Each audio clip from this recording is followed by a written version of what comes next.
Ladies and gentlemen, welcome aboard. It is episode 16. I remembered this week. Episode 16 of the Dropkicks and Attractions podcast. I'm, of course, the self-titled, self-crowned king of pop culture, Xander Invictus. Joined as always by my court jester and all-around decent fella, Big Bach. How are you, sir? Doing well today. Looking forward to what we've got on our plate. Yeah, this one was, first off, we are approaching this a little bit different than we are the TV shows. We're doing our first hour-long drama television show. We are doing the first season of Star Trek Deep Space Nine.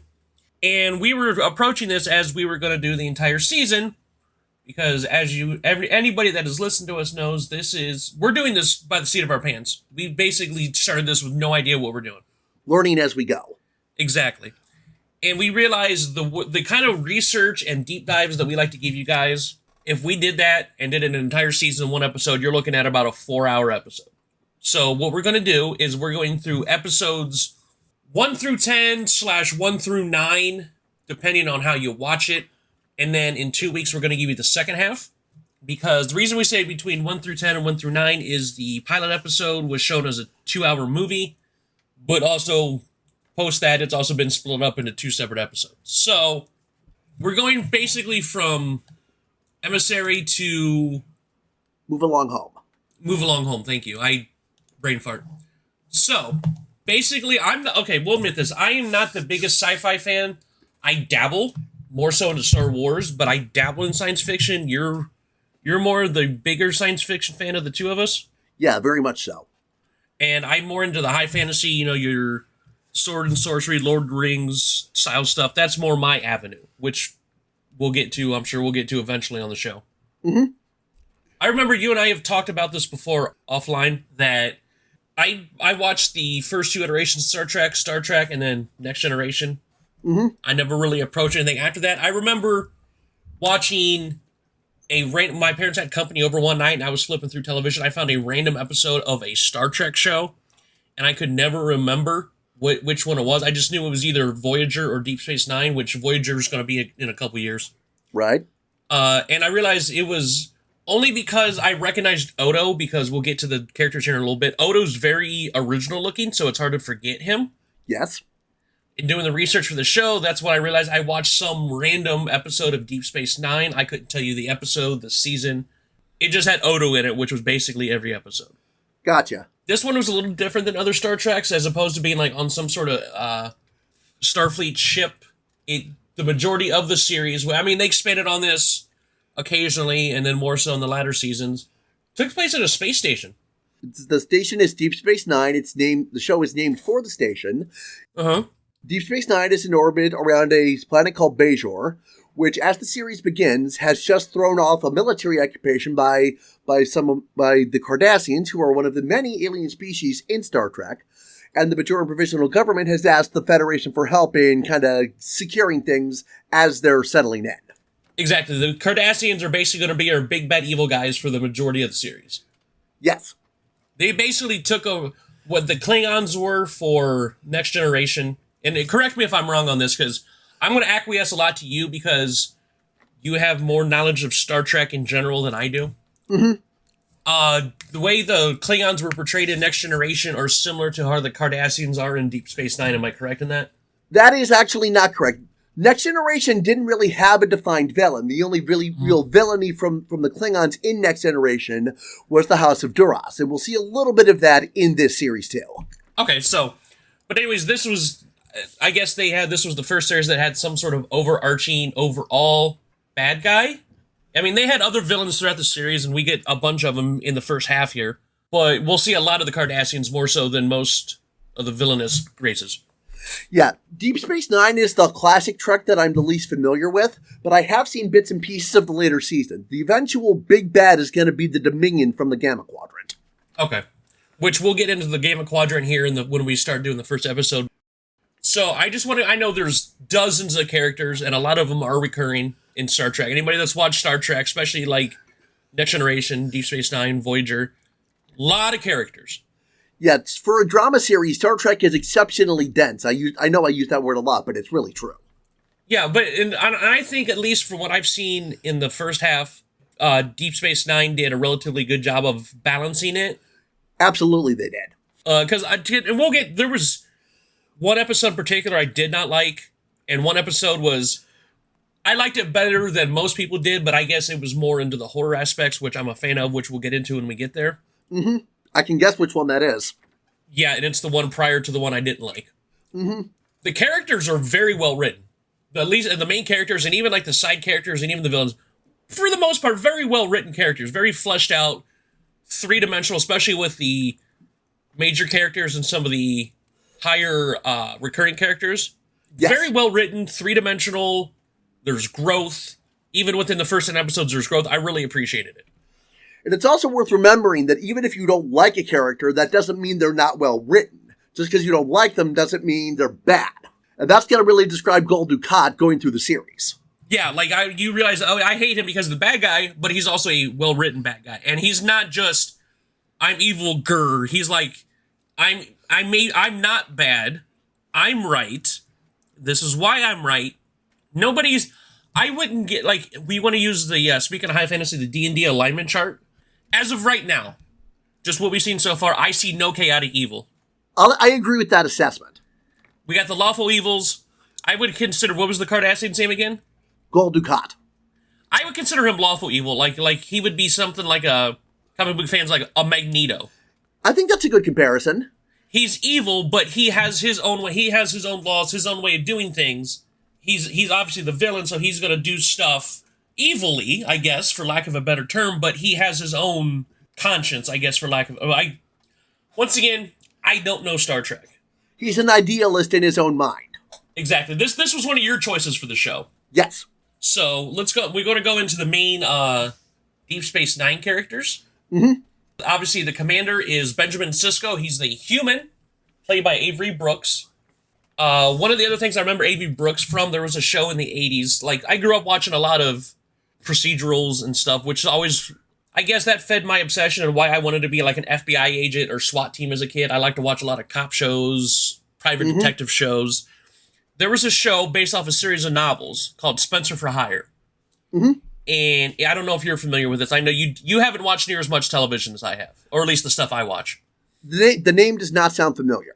There was an actor named Robert Urich that he basically played some sort of like private investigator, detective for hire type guy. And Avery Brooks played a gentleman named Hawk, who was basically his muscle. Gotcha.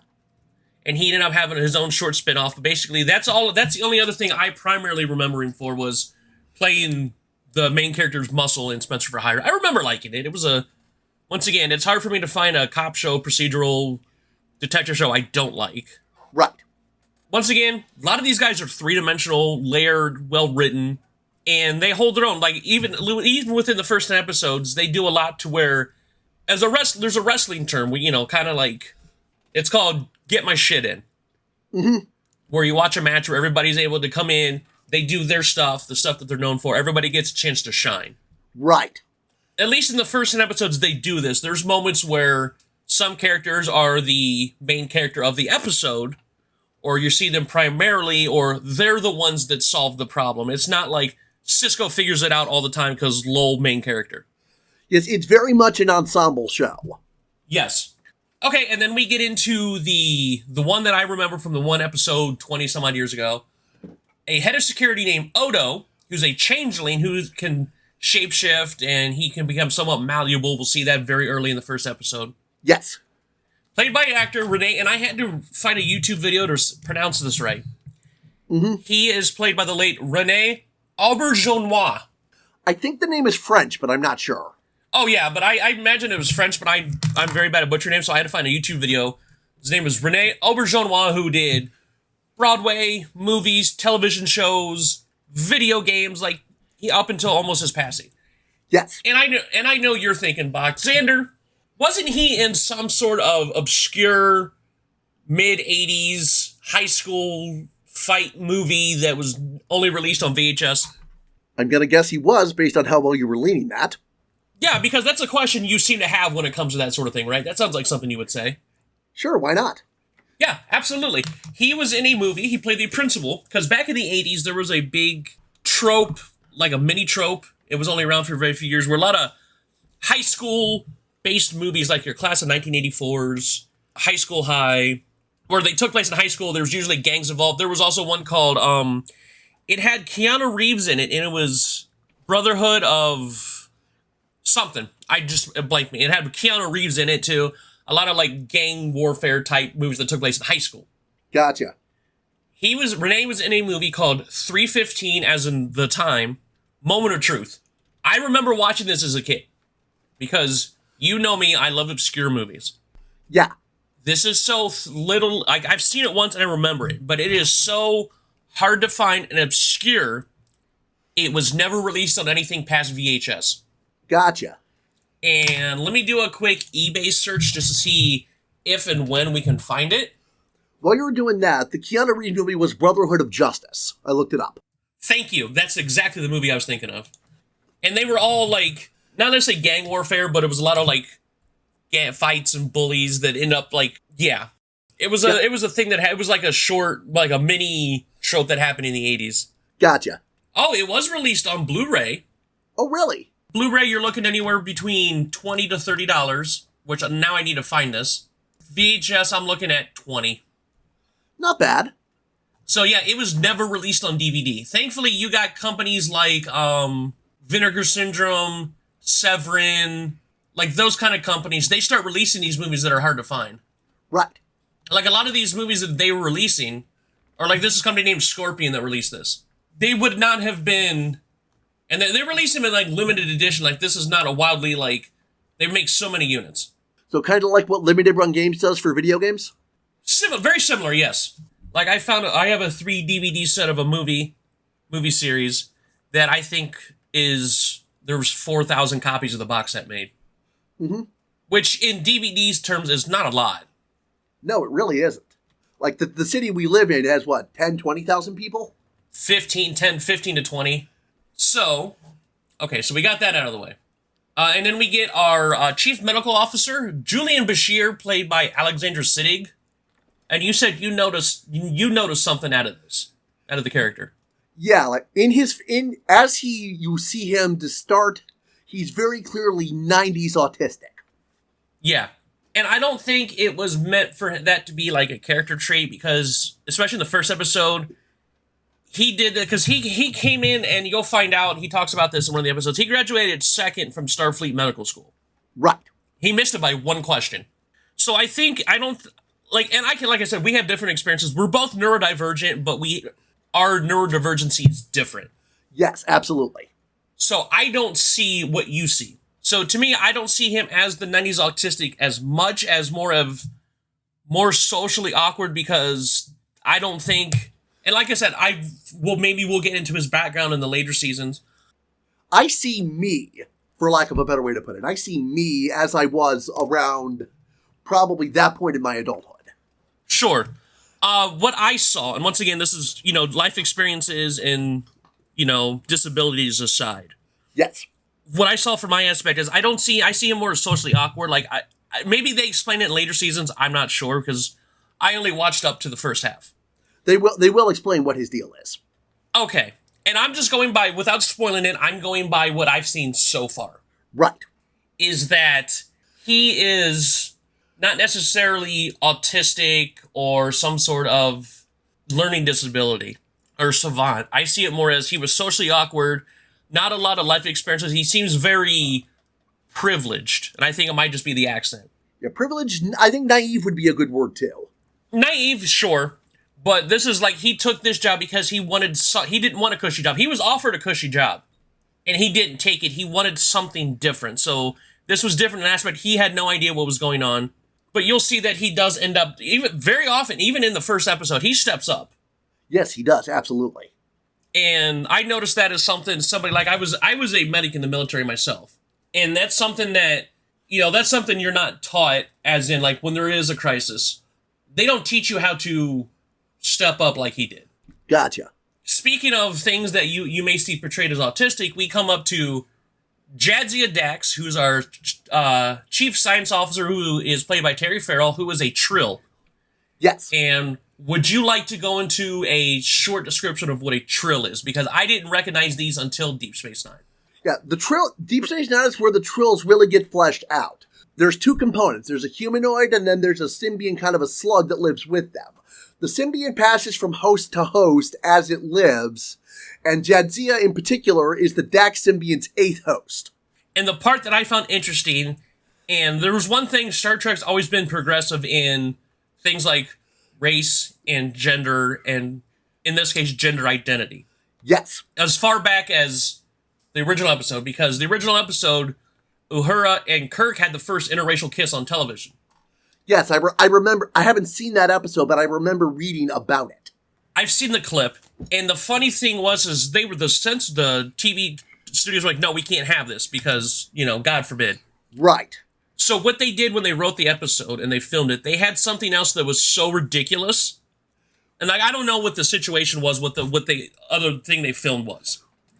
All I know is that it was so ridiculous. They're like, either we keep that in, or you keep the kiss in. You're not getting both. And it was so ridiculous that they kept the kiss in. My understanding of that was that they filmed the other thing, but Shatner mugged at the camera to ruin all of those alternate takes. Yeah, so he basically put his ass on the line for it. Yes. So the reason I say that is the symbiote. I'm going to call it symbiote. They call it a symbiote. I mean, to me, when I think of symbiote, I think of something like Venom. Right. Which I'm sure there's different iterations between IPs on what a symbiote is, but that's what I usually think of, like a Venom, a Carnage type thing. Gotcha. The thing is, and you keep all your memories and things about the past from the other hosts with the Trill. Yes. The thing is, and then the last person who had this was a very close personal friend and colleague of Cisco. But the person who had it last was a male. Jadzia is a female, so this is sort of kind of their way of making a transgender character without making a transgender character. There was something similar done in the episode of Next Generation that first introduced the concept of the Trill symbiont, where Commander Riker had to take it temporarily, and then after it was removed from him, it was placed in a female. But that, instead of one episode, like a one episode arc, this is one of your main characters. She's the chief science officer. She's the Spock of Deep Space Nine, and is somewhat coded, not fully blatant, but it's obvious, basically playing a somewhat transgender character. Yes. Which for 93 was very forward. Yeah, Trek has always been about all of that kind of stuff. Yeah. So this is how they got around the whole, we can't have a transgender person. No, totally not transgender, wink, wink, it's a symbiote. Yes. So we also get into Jake, which is Cisco's son, who basically is right now is just a student, but he gets more fleshed out as we go on. Yeah, you literally see him grow up as the series goes on. Yeah, he's in a handful of the episodes, at least in the first half. Once again, even for a child character and a child actor, I liked him. He was a normal kid. He was a teenager. Yes. Basically the same stuff we did that age. Girls, I don't want to go to school. Dad, I don't want to be here. This place stinks. I'm like, yeah, it's everything that we did. Absolutely. And we get a holdover from Next Generation. Miles O'Brien, played by Cole Meany, he was on Star Trek. He ran the teleporter. Yeah, he was a recurring character, but now he's a mainstay. Yeah, and he's the chief operations officer. He's basically the head engineer. In the first episode, he transfers from the Enterprise to Deep Space Nine. Yes. Who also brings over his wife, who she'll pop in a handful of episodes. She ends up becoming, there's an episode that goes into it, but she ends up becoming a teacher to the children on Deep Space Nine. Yes. I liked him. Once again, there was not a main character introduced that I didn't like. Yes, all of them are very good, at least in this first half of season 1. Sure.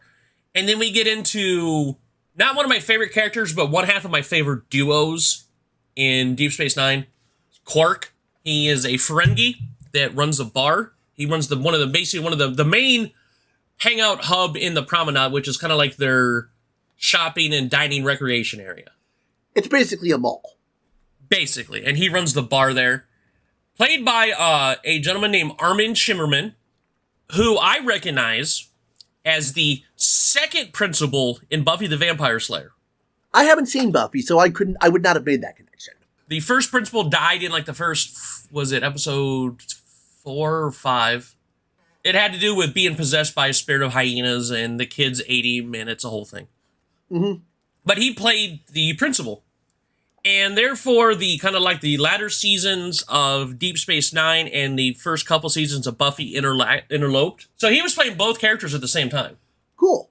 The reason I say he's not my favorite character, which we'll get into her next, my favorite duo, because him and Odo, I wanted to see a buddy cop TV show of just Odo and Quark on adventures. Yeah, they really have, I'd call it a fomance going on. They're fomance. I liked them because basically Odo was like, I hate you, but no one else better treat you like shit because I will put them in their place. Yes. Like, it's a thing where it's like, I can pick on my younger sibling, but nobody else is allowed to. Right. And I love every scene, even, okay, except for the one episode, which we'll get to, every scene with him was great. I wanted a spin-off series where it was just Odo and Quark going on adventures together. I agree. I would have watched that too. That would have been great, because there was times I was laughing out loud. And then we get into the last main character of season 1. And for the most part, except for season 4 and season 7, because Worf joins, I think it was season 4, Worf actually joins. Yeah, he comes over from Next Generation as well. Yeah, and then we get, we don't want to spoil it, but a character comes in and take over somebody else in episode 7. I don't want to get into spoilers. Right, I know what you mean. Yeah. But other than that, the main characters don't change. Like, there's not a lot of movement in the main characters. Barely anything, come to think of it. There's not really many, other than like your Freak of the Weeks or like your, what we call our single serving friends. Yes. There's not a lot of turnover in the show. Even like recurring characters will come back for more than one episode. Oh, yes. And some of them will play multiple roles even. Yeah, like specifically Jeffrey Combs, who I know from Reanimator, played 2 separate recurring characters at the same time, and they were both different races. I think he played a total of about a half dozen different characters on Deep Space Nine. I know of 2 specifically, because looking through the Wikipedia list, he played a Ferengi, and he played another race. Off the top of my head, I don't remember. But he played them at the same time. I don't know if... I'm sure we'll find out if they're on the same episode, which he's the kind of guy that could pull that off. Yes, he's very talented. He's very classically trained. Even though he's known for his horror movies, he's also classically trained. Mm-hmm. But like I said, I know him from... Most people, especially in the horror circles, will know him. He's the doctor from Reanimator. Gotcha. So, anyways, the last main character, and this was, as of right now, my favorite character in Deep Space Nine, Kira Nerys, played by Nana Visitor, who is the Bajoran first officer. She's basically the second in command of Deep Space Nine, and who's a Bajoran, basically as a liaison. I would almost say diplomat, but liaison fits better. She's a liaison from Bajor, who's basically, she ends up becoming Sisko's right-hand man. Mm-hmm. Easily my favorite character in this show. One little thing you probably wouldn't have picked up on, Bajorans actually place family name first, so her given name is Nerys and her last name is Kira. Oh, so it's very, like, Japanese-based. Yes. Okay. But everybody calls her Kira, so I guess it's kind of like when I call you, everybody calls you by your last name. Yes. Okay. Noted. See, this is stuff I don't pick up on because, once again, I'm not as big of a Star Trek fan as you are. Yeah, that little bit was actually explained in an episode of Next Generation. Okay, well, see, there we go. And there's always that thing going around, especially since, the MCU over the last almost 15 years has been very popular. And there's always that question when it comes to lifting Mjolnir. Thor's hammer that only, he who may be so worthy can carry. Yes. Because if you're not worthy, you can, regardless of how strong you are, you cannot pick up Mjolnir. Right. Like the Hulk can't do it. He can put it on your foot and you're not going anywhere. Right. Who other, side or fictional characters could wield Mjolnir? I 100% think Kira could wield it. Yes. Her character arc throughout the series is fantastic, I will say that. Yeah, and I think out of anybody on Deep Space Nine, if there's one person that could wield Mjolnir, it's Kira. I think Sisko could too, but I will agree with Kira. Yeah, Sisko, yeah, but just the way she's a very fuck around and find out what happens character. As in, please push my buttons because I will show you what happens when you don't. Because she takes no crap from nobody, no matter what race, what rank, who they are. She does not care. Yeah, give me an excuse. Basically, there's that scene in Next Generation where basically Oh god, I just made a big boo boo on that one. Picard. I just upset so many Star Trek fanboys right there. They're coming for us. Picard and Riker on a... No, not Riker was there, but it was basically Picard and Worf were on a Klingon ship. Yeah, that was one of the confrontations with the House of Duras that I mentioned earlier. Yeah, and Kirk said... Or, I did it again! Oh my god! I just did it again. Oh gosh. We're not making episode 20. They're going to kill us. I'll start writing my will. Thank you. You use the Force, Spock. I'm really... you know what? If I'm going to piss him off, I'm jumping in feet first. But... Yeah, because Picard is basically like, look, I will fight you, son. I do not care. And the Klingon's like, really? You? You think you can fight me? And he said the most diplomatic way of saying fuck around and find out. And I like using this, I almost said it a third time. Picard looked at me and goes, you may test that assumption at your earliest convenience, which is the nice way of saying that. Absolutely. All right, we just spent almost a half an hour talking about main characters. Shall we get into the first half of the episode, sir? Sounds like a plan. Okay. This is when I realized when we were doing this research, because, like I said, we try to give you the deep dives and insights and things we pick up. The first episode actually starts out with a flashback at the Battle of Wolf 359, which is between parts 1 and 2 of the season 3 and 4 gap for Next Generation. Because, for those that don't know, and I do remember this happening, Picard is actually captured by the Borg, and they actually fully assimilate him. So he's actually in charge of a battle with a ship, a battle of a crew of Starfleet ships. 39. 39 of them. And Sisko was he fully in command? He was the first officer on the Saratoga. Okay, his name was he was first officer. He was basically second in command. Yes. Was attacked and destroyed, and there was only so many people that were able to get off, but unfortunately...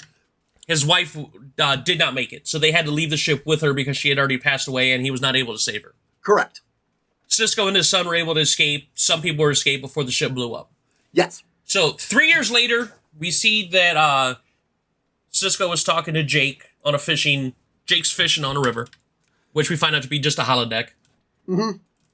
But it's like, here, I know that, it's time for me to take command of this. I know it's a new thing. We'll try it. He's trying to be a dad. Yes. Where it's like, I know this is a new thing. A lot of stuff's been happening the last couple years, but just trust me on this. And I thought they had a very genuine father-son relationship, at least in the first half of this season. Yes, it was very good. And he basically, then they start playing the theme song. Is it as epic as original or next gen? I would say no. No, but I still liked it. It fit it's a very sweeping Star Trek-esque song, but it's not as memorable as like next gen. Yeah, the visuals are good too, just sweeping around the Deep Space Nine station that they'll be taking over. Yeah, it's classic Star Trek intro. Yes. So what happens is the Cardassians had a space station when they were occupying Bajor. It was a mining station. So what happened is that they basically left it in shambles. So Sisko's in charge of a space station that is busted, broken. It's barely habitable, but they're working on repairing it. Yes. And we meet O'Brien, who, we come to find out is going to be the chief operations officer. He's basically the head engineer of the whole station. And he kind of explained everything, and Jake's kind of pissed, but he's like, look, I get it. He's like, hey, the replicator doesn't work, but we got emergency rations. Mm-hmm. Next scene is Sisko heading to the ops area and meeting Major Kira, who is very flustered. Within right, she's like, what's going on here? We have nothing. The Cardassians left us with nothing. I need help from my people. Yeah, she doesn't want the Federation there at this point. She thinks they need to do it themselves. Yeah, and when Sisko comes in and introduces himself, she's rightfully apprehensive. Absolutely. You don't know this man. You don't know what he's all about. And, do you know what the Federation or Starfleet's going to do? I don't know. We just got over an occupation. Are we getting occupied again?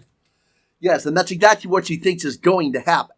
Yeah, and it's just like, but she's like, look, I have basically no power to leave, so I'm stuck here for now. Right. And then Odo, we introduce Odo.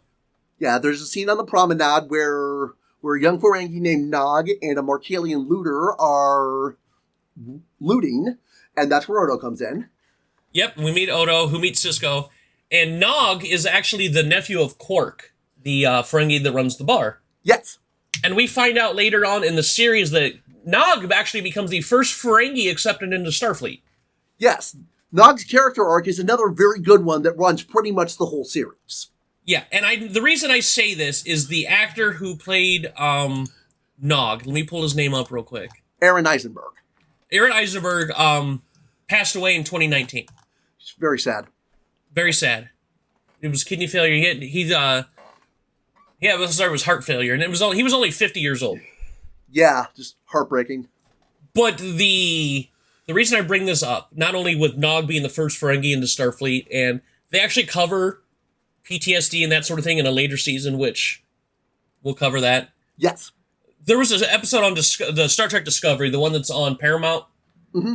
They not only did they name the ship the USS Nog after his character, they named it as a Eisenberg class ship. So they named a class of ship after Aaron Eisenberg, and then named the actual ship after his character on Deep Space Nine. Yeah, the writers in general are really good about doing callbacks and honoring past actors. This was like a little over a year later. I thought that was very classy. Absolutely. So, anyways, yeah, bring that up again. So he's just like again, he's a kid, the Ferengi, and Cisco throws him in the brig, and we find out at least we find out later on in this, at least in the first half, he's a couple years older than Jake. Right. But Jake and Nog become best friends. Yes. So, but he throws Nog in the brig. Yeah, this gives him an angle on Quark. What he's trying to do here is get Quark to stay, to hopefully persuade other people to stay too.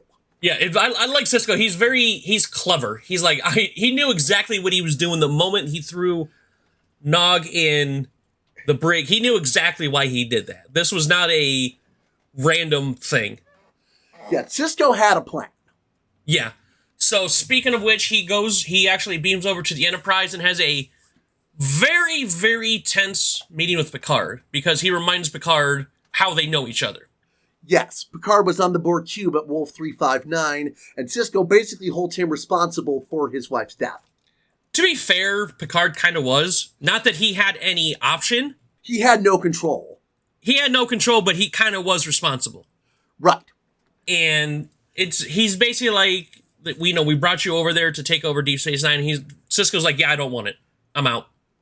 And Picard's like, look, if you don't want this, fine, we'll find somebody else, but you're in command until we find somebody else. He's like, yeah, whatever. Right.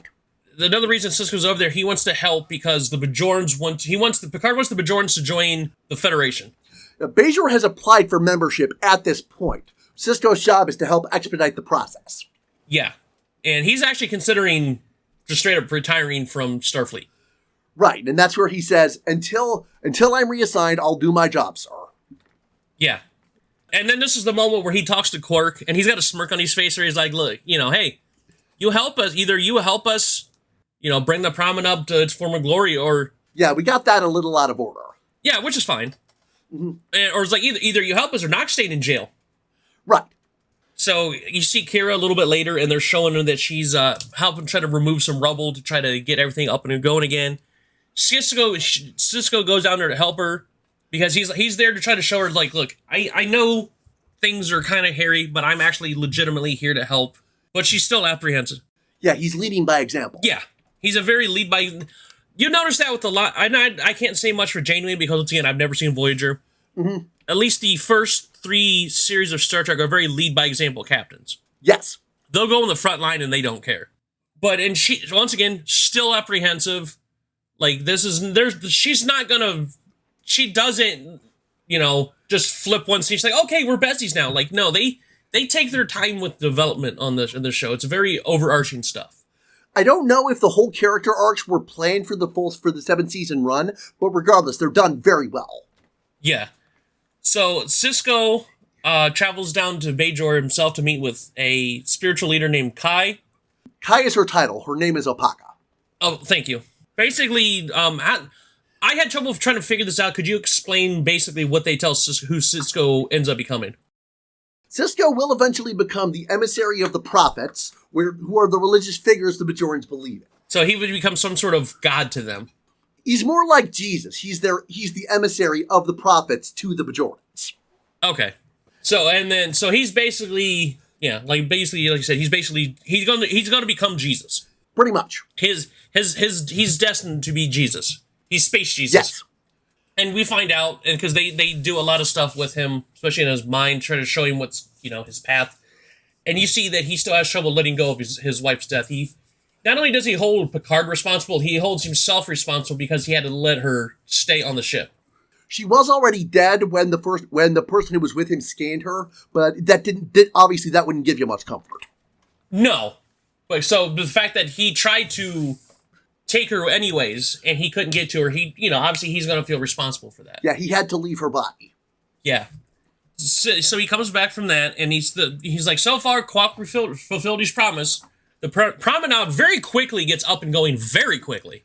We don't see how much personnel Starfleet left with the Enterprise, but it had to have been a lot to get it back up and running that fast.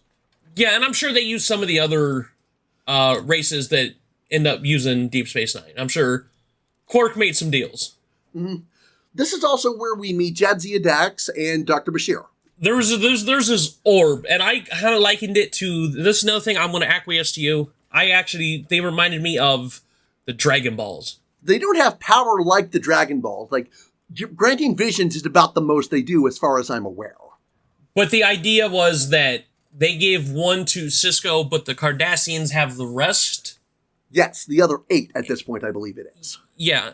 Like, some of this did go over my head.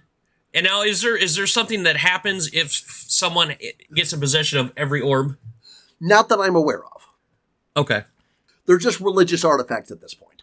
Okay, and they basically show Sisko and Dax pivotal parts of their life. Basically, how Sisko met his wife on a beach, and how Jadzia got the symbiote from Curzon. Yes. Last name is Dax because I believe the name of the symbiote was Dax. Yes, the symbiote's name is Dax. Okay.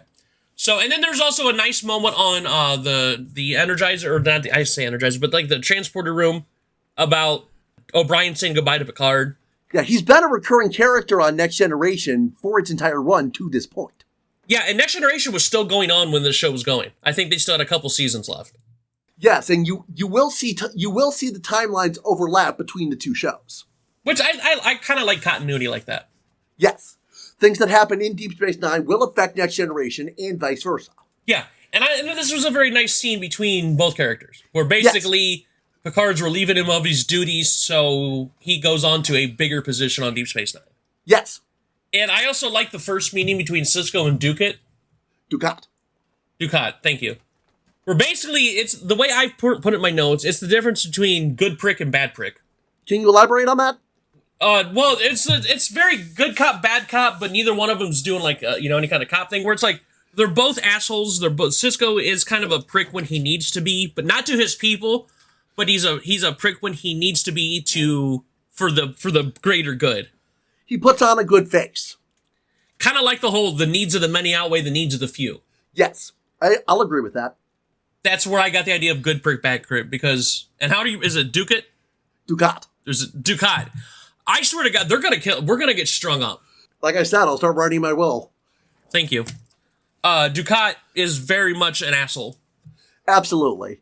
But for the sake of being an asshole, and Sisko is to get what he needs for his people. Yes. So anyway, Jadzia comes up. She's working on one of the orbs in her science room. And she thinks she found a clue, and there's a temple about the orbs. There's a temple, because the Cardassians are watching Deep Space Nine. They're there. They're in Bajoran space. Yeah, Jadzia's figured out where all of the orbs originated from in space.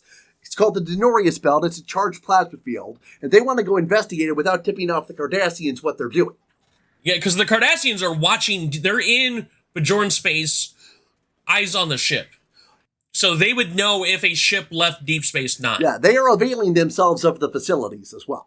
Yes, and so and this is how they have to slightly disable one of the Cardassian ships, because some of the Cardassians come back with a bag full of winnings from Quark's casino.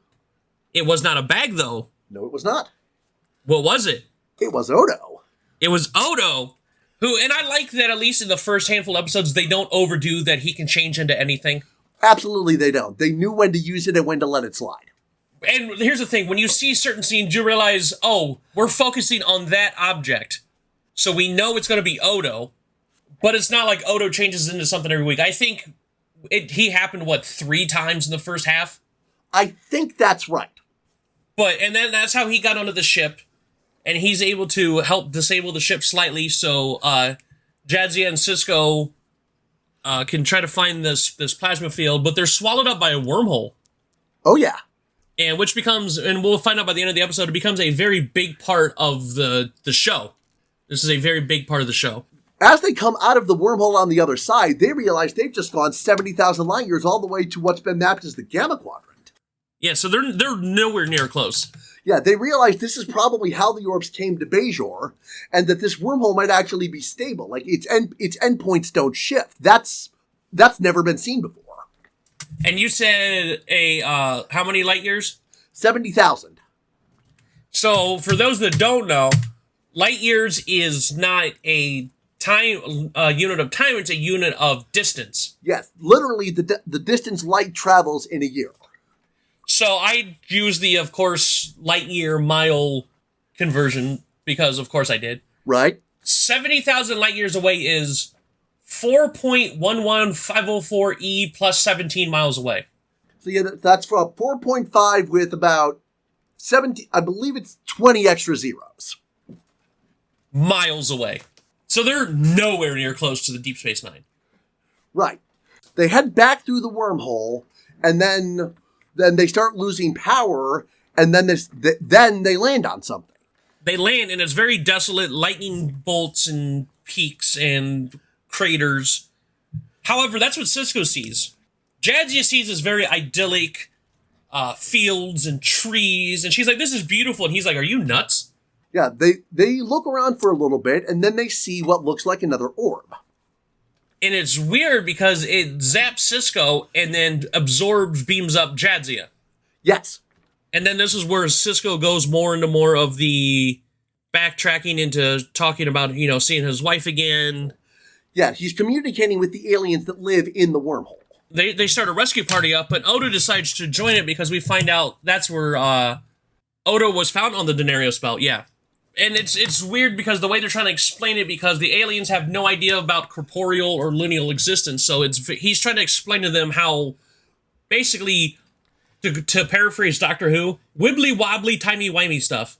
Yeah, that is pretty much how I would describe the aliens. So, Dukat, I finally got it right. Yes. He figures out, he gets his ship, and he ends up going into the wormhole. He follows them. Because he's after the MacGuffins, too. Yes. And it closes before anyone else can enter. Cisco starts explaining how linear time works, how it works, like how we as humans exist. Uh-huh. That's around when Dukat's ship goes through the wormhole, after which the aliens close it because their presences are human presences, or corporeal presences are disruptive to them. So anyways, while Dukat is in the wormhole and it closes, the Cardassians feel that Deep Space Nine is responsible because reasons. Yeah, at this point, they've actually managed to move the station to the wormhole, or where it used to be, so the Bajorans can take a claim to it. Yeah. Kira is basically in charge, and this is where you get her whole, you may test that assumption at earliest convenience attitude, where she's like, okay, I'm not as dumb as I'm not as dumb as you think I am. I know what I'm doing. Yes. And she does bluff them for a while. She goes, how many torpedoes do we have? 6. Fire them all. You find out she's very tactically smart. Yeah, she's been fighting in the Resistance for pretty much her whole life, so she's had to learn a lot. Yeah, and we expand this in a few episodes. We actually do expand on this. Mm-hmm. And just right before she realizes that they have to surrender, just before she does. Okay, let me backtrack a little bit, because we find out that basically the wibbly-wobbly beings, the aliens in the wormhole, basically they help Cisco realize he needs to move on from his wife's death. He can still remember her, but he's let it overtake his life and he needs to let go. Yeah, as they put it, he exists here on the Saratoga where she died. Yeah. So he actually takes his ship and they tow Ducat's ship out of the wormhole right before the Cardassians take over Deep Space Nine. And they basically, it's like, here, proof positive, we didn't know anything. Now you get out of here. Yes. And they actually, the aliens allow them to use the wormhole to transportation between the quadrants. Yes. And that's something that's a big part of the series. Yes, it is.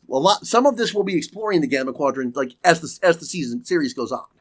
Yeah, including these few episodes. And they basically end the episode. Sisko has a much more cordial discussion with Picard. Yes.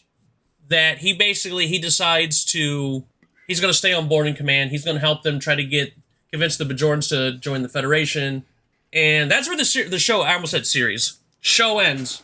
Yes. The first two episodes, it's one whole episode. I know it seemed like we talked forever, but that was like an hour and a half episode.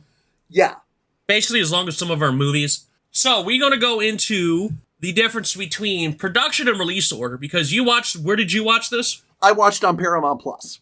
Okay, and I watched it on Netflix because right now Deep Space Nine is the only Star Trek show left on Netflix. Right.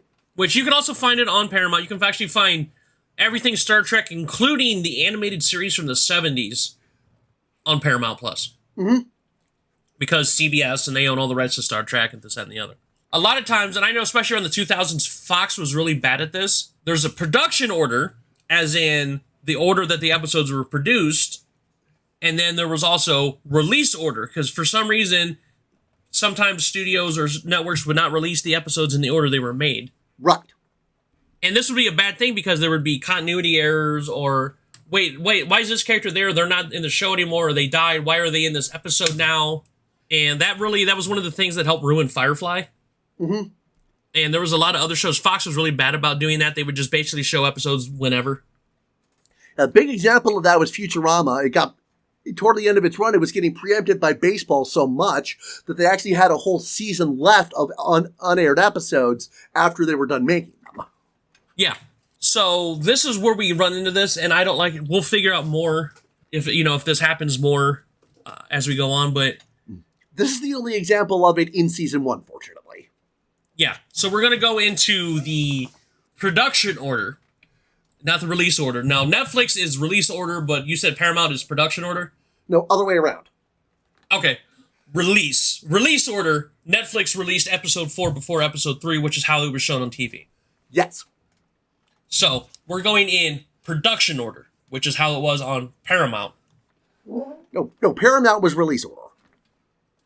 No, because on Netflix, episode 4 came out before episode 3, which is how they did it on TV. Okay, I got mixed up. Yeah. So anyways, we're going to go to the production order, the produced episode 3, not the released episode 3. Yes. So we can keep continuity going. Okay. The name of the episode is Past Prologue, and we get introduced to what I was told a fan favorite recurring character. Yes. Garak. Is it Garak? Garak, who is actually one of the only nice Cardassians, who actually people were kind of pissed because this is the only episode in season 1 he's in. I didn't realize that. Yeah. Was played by a gentleman named Andrew Robinson, and I know what you're thinking, Bach, because I know your questions. Mm-hmm. Hey, wasn't he the Scorpio killer in Dirty Harry?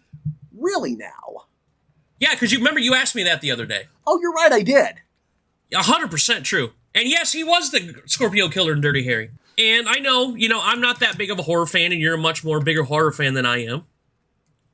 Mm-hmm. And so you came up to me and said, hey, Xander, wasn't Andrew Robinson also the cruel, sadistic barber in Child's Play 3? I did say that, didn't I? You did. And you know what? He was the cruel, sadistic barber in Child's Play 3 who met his untimely demise by Chucky. That's amazing. I know, isn't that weird? Very weird. But yeah, that was actually him.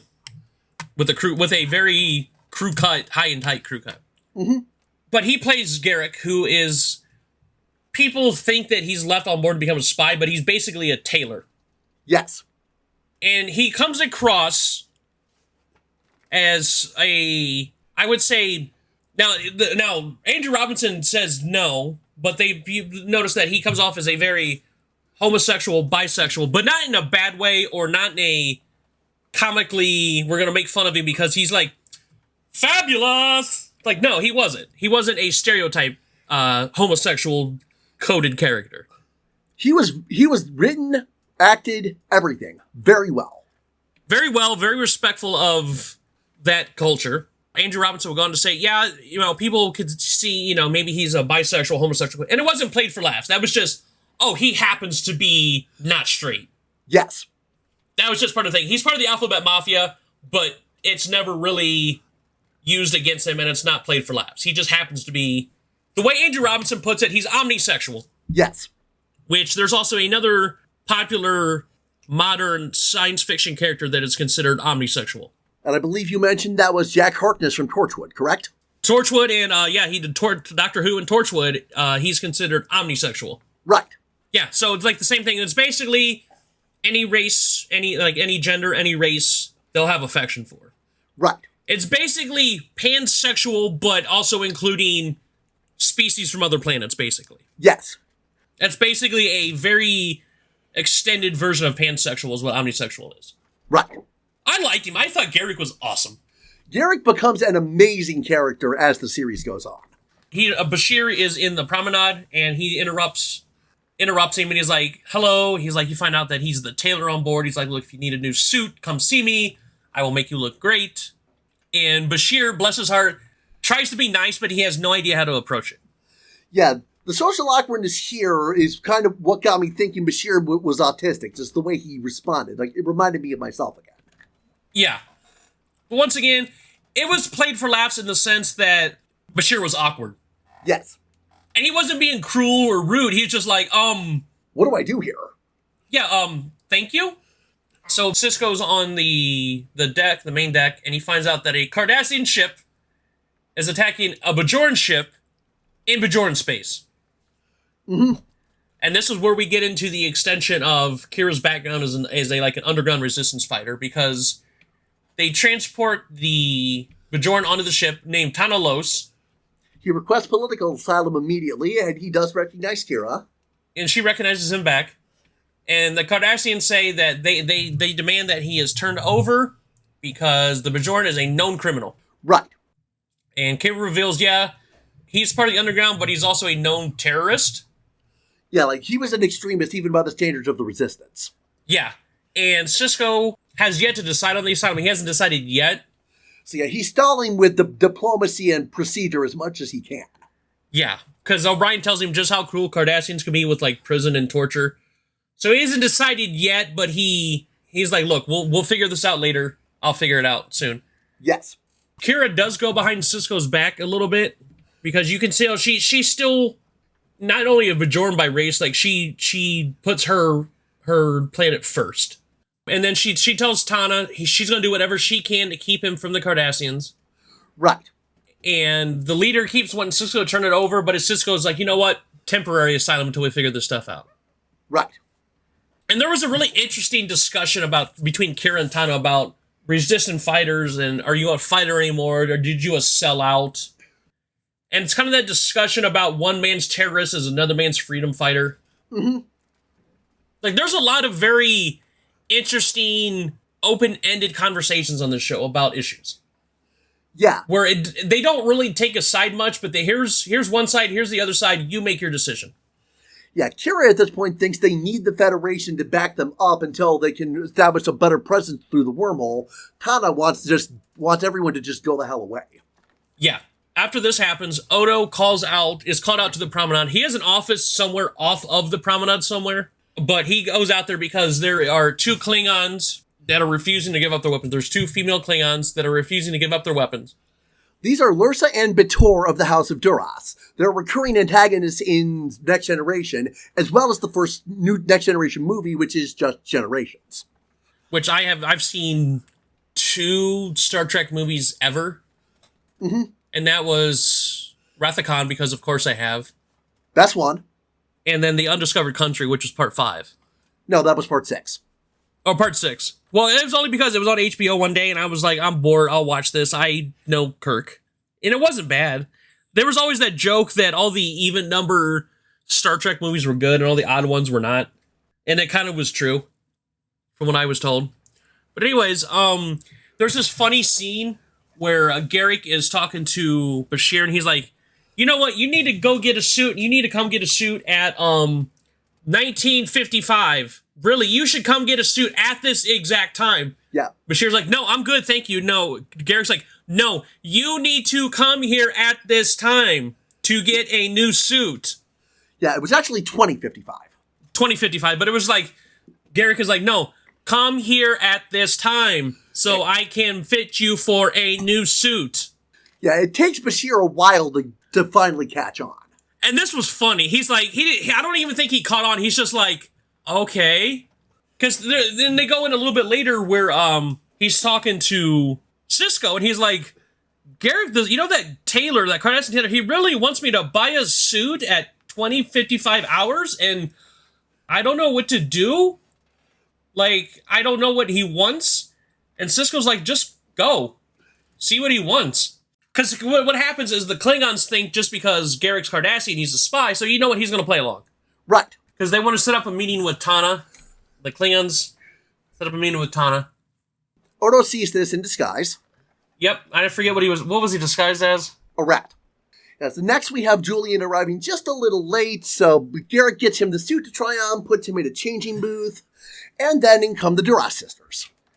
Yeah, this was kind of a really great scene about, have you tried this fabric? Or perhaps you would like some lingerie. And the way they look at him, you go, does it look like Klingons wear lingerie?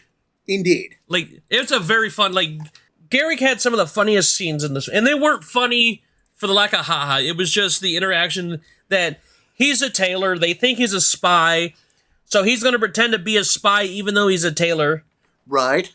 Like, he's using the spy cover as a tailor, they think he's using the tailor cover as a spy, and it comes across as humorous because one side doesn't know what the other side's doing.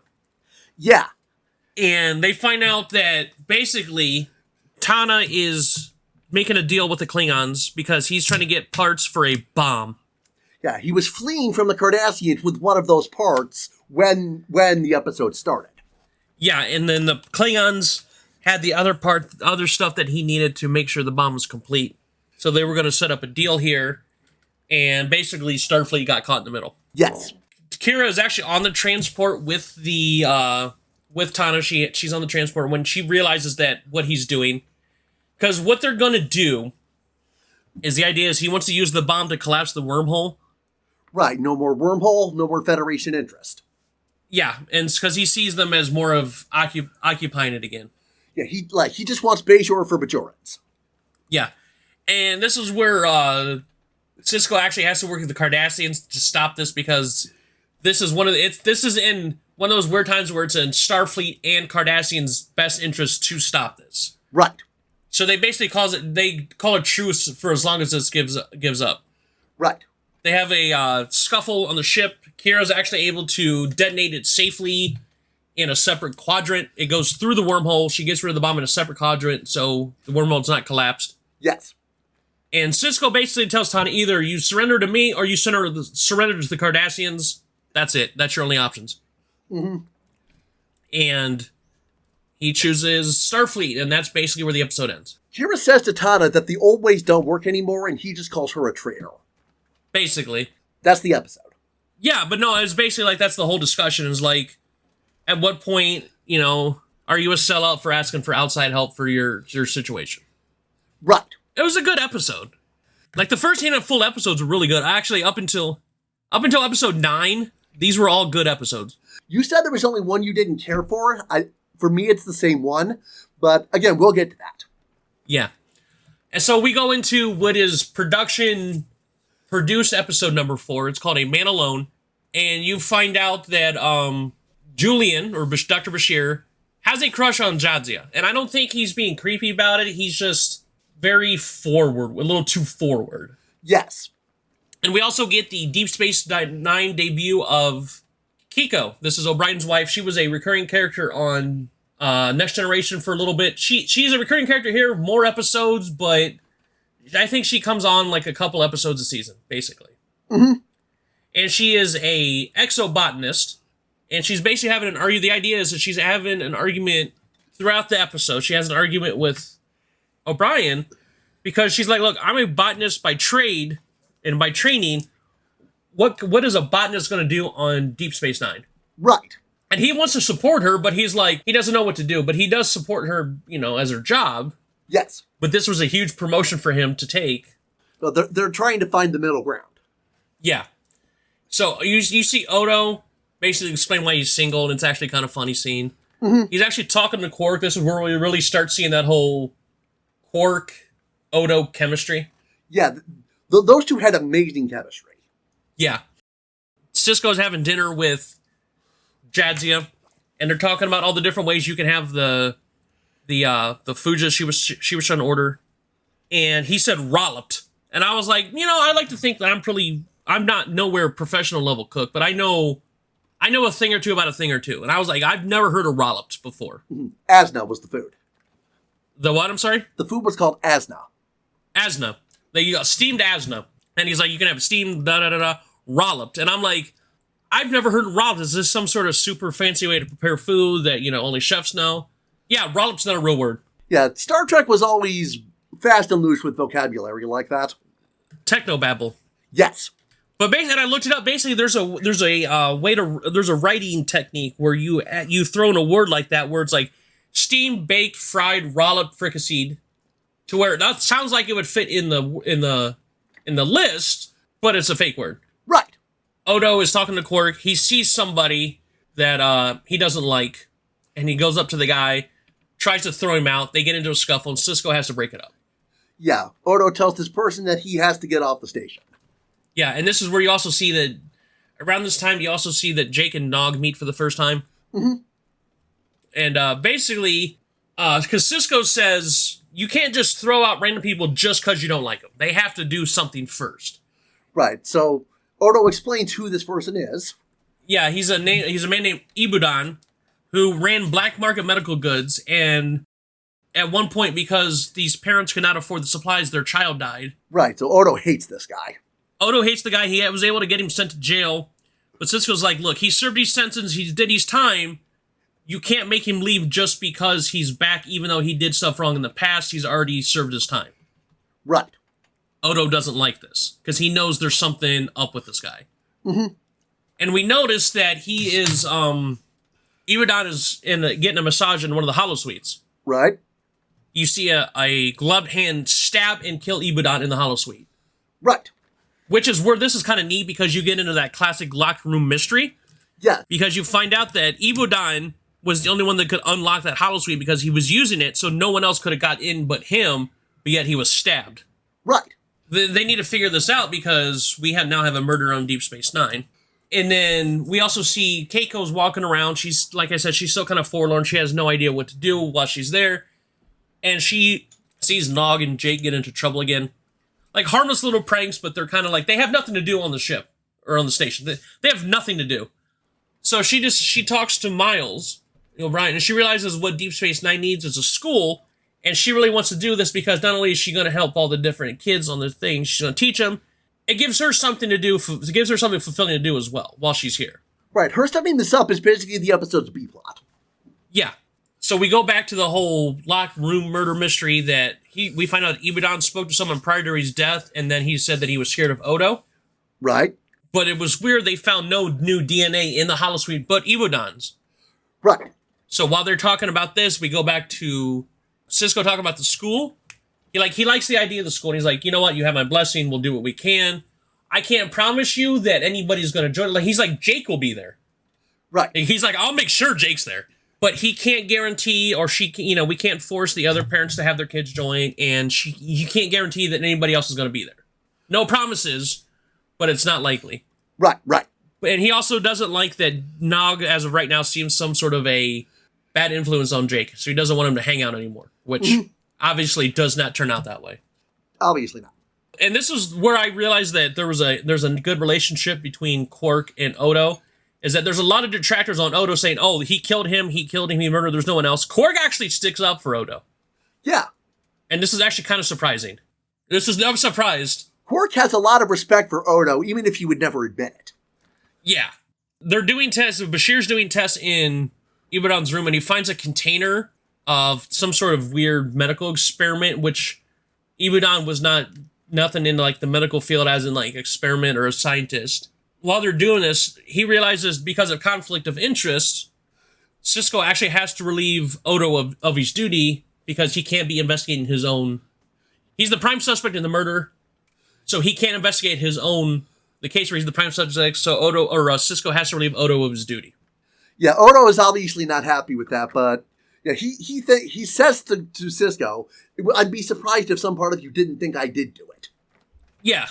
So he goes back to his office, and the office is trash. And then here comes this crazy mob that basically traps Odo in the office. And Cisco comes down there because they're all accusing him of the murder.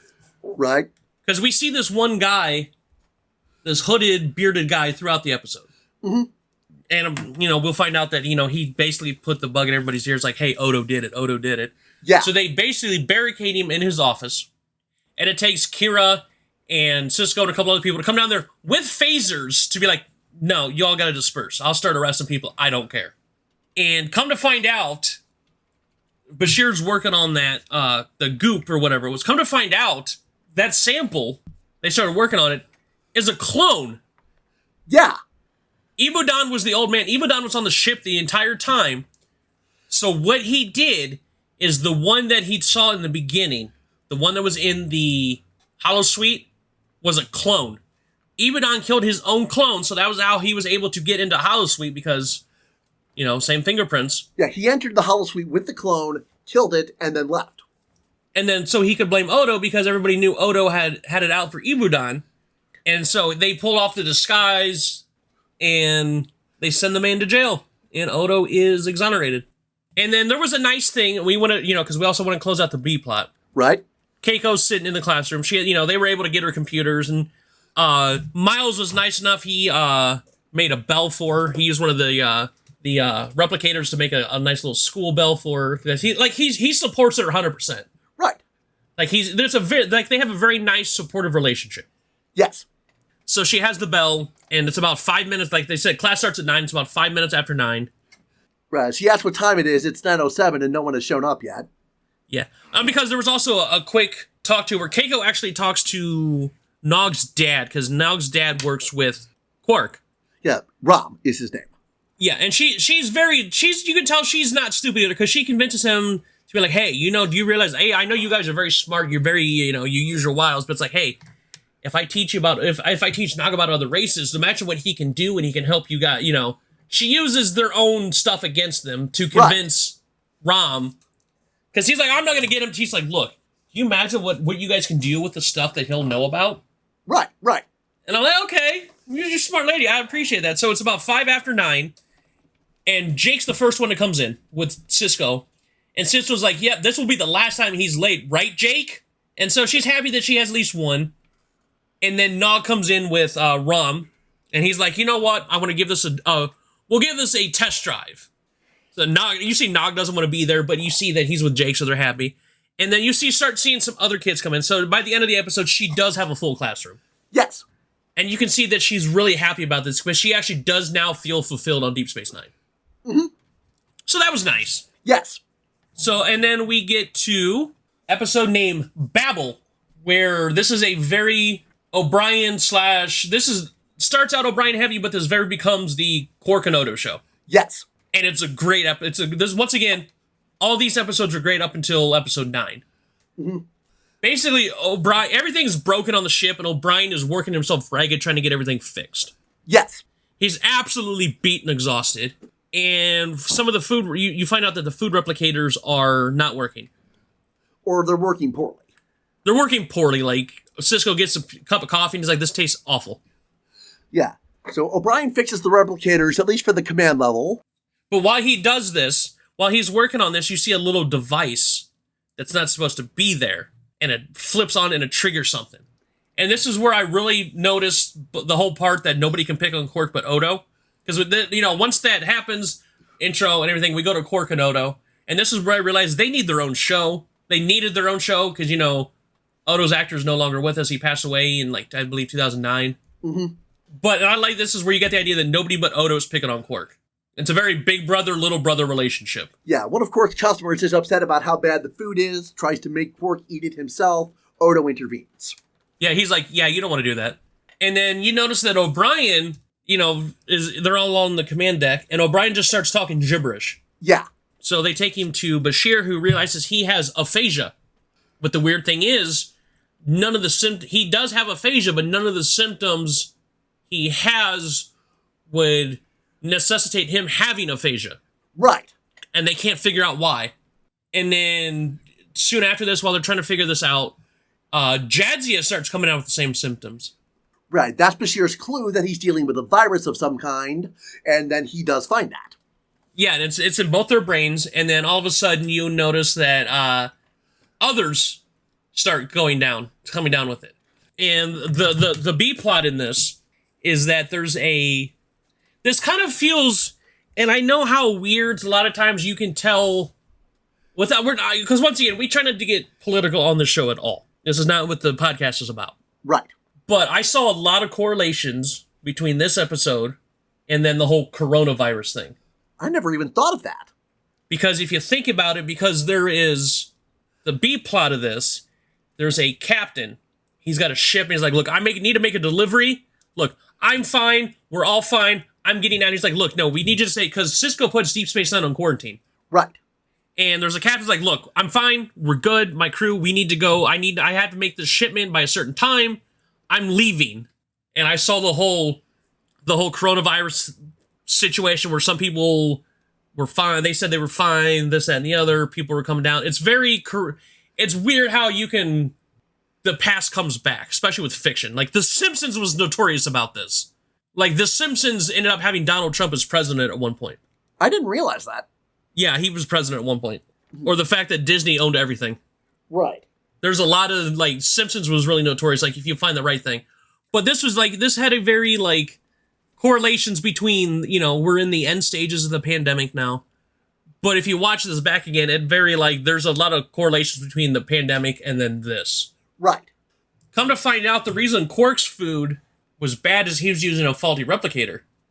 Yeah, so one of the things is he was using the replicators on the command deck that O'Brien fixed and inadvertently spreading the virus, which is because we saw the little doohickey beaming instructions into the command level replicators. Yeah. And he also now finds out that since the virus is airborne, Bashir finds out not only is the virus airborne, that means the entire facility, the entire Deep Space Nine is infected. Right. So Kira goes back to the original replicator that we saw at the beginning of the episode and come to find out that that device caused a virus inside the program because what happened, they wanted to use this to hurt the Cardassians, but it was still there once Starfleet took over the Deep Space Nine. I keep wanting to call it a ship. Right, yeah. The device was placed there as the station was being constructed. Yeah. Cisco, and then you gradually see people start getting worse. Like, O'Brien is getting worse. Like, they start taking empty rooms to use as staging areas because people are starting to get worse, including O'Brien, who's getting it really bad. Yeah. And they find out that at one point he has about 12 hours to live. Then they have no idea how to make an antidote. He's got about 12 hours.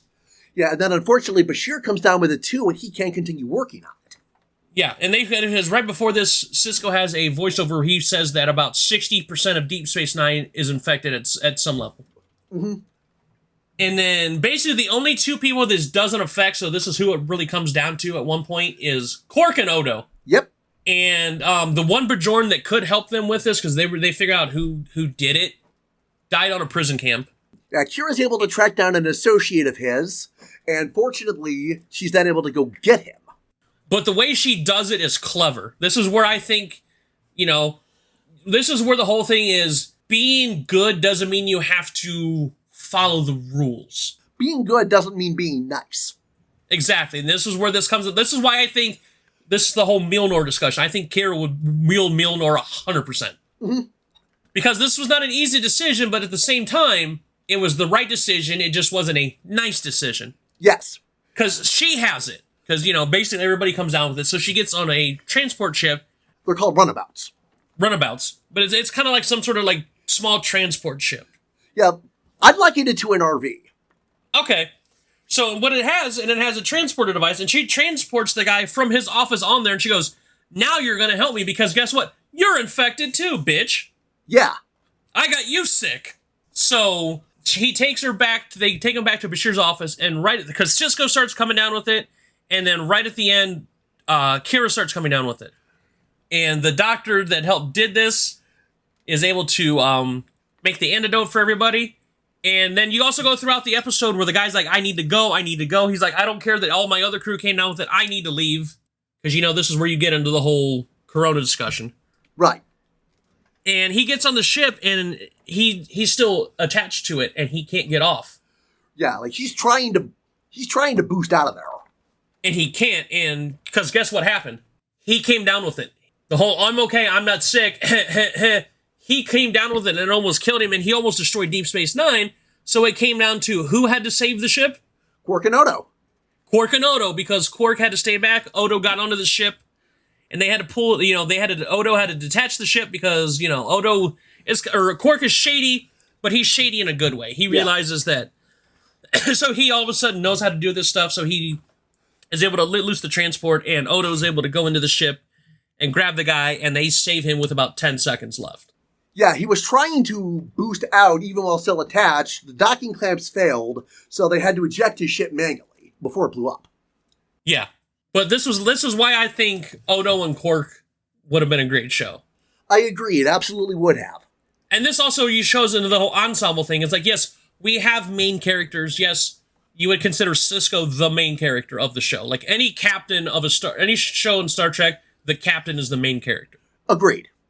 But this is where it's like everybody gets equal time to shine because this is very Bashir heavy for the first half. And then, you also see that Odo and Quark get their time to shine. And then we'll see the next episode, it's very O'Brien heavy. There's probably my favorite episode coming up is the Jadzia heavy episode. Mm-hmm. Like, everybody gets a chance to do their thing. They're not just all in the background. But nobody's overexposed either. No, like, they do a very good job on that. So we go into the next episode, the O'Brien heavy episode, Captive Pursuit. Basically, Sisko starts open. He's talking to a lady. I didn't catch what her. I don't think they gave her name, but I also didn't catch what race she was. Mm-hmm. She works for Quark as a Dabo girl, which I think Dabo is like a roulette kind of a game. Yeah. But I didn't know if you caught what race she was. Like, once again, I'm not familiar with anything other than the main races in Star Trek. I didn't catch her race, but her name was Sarda.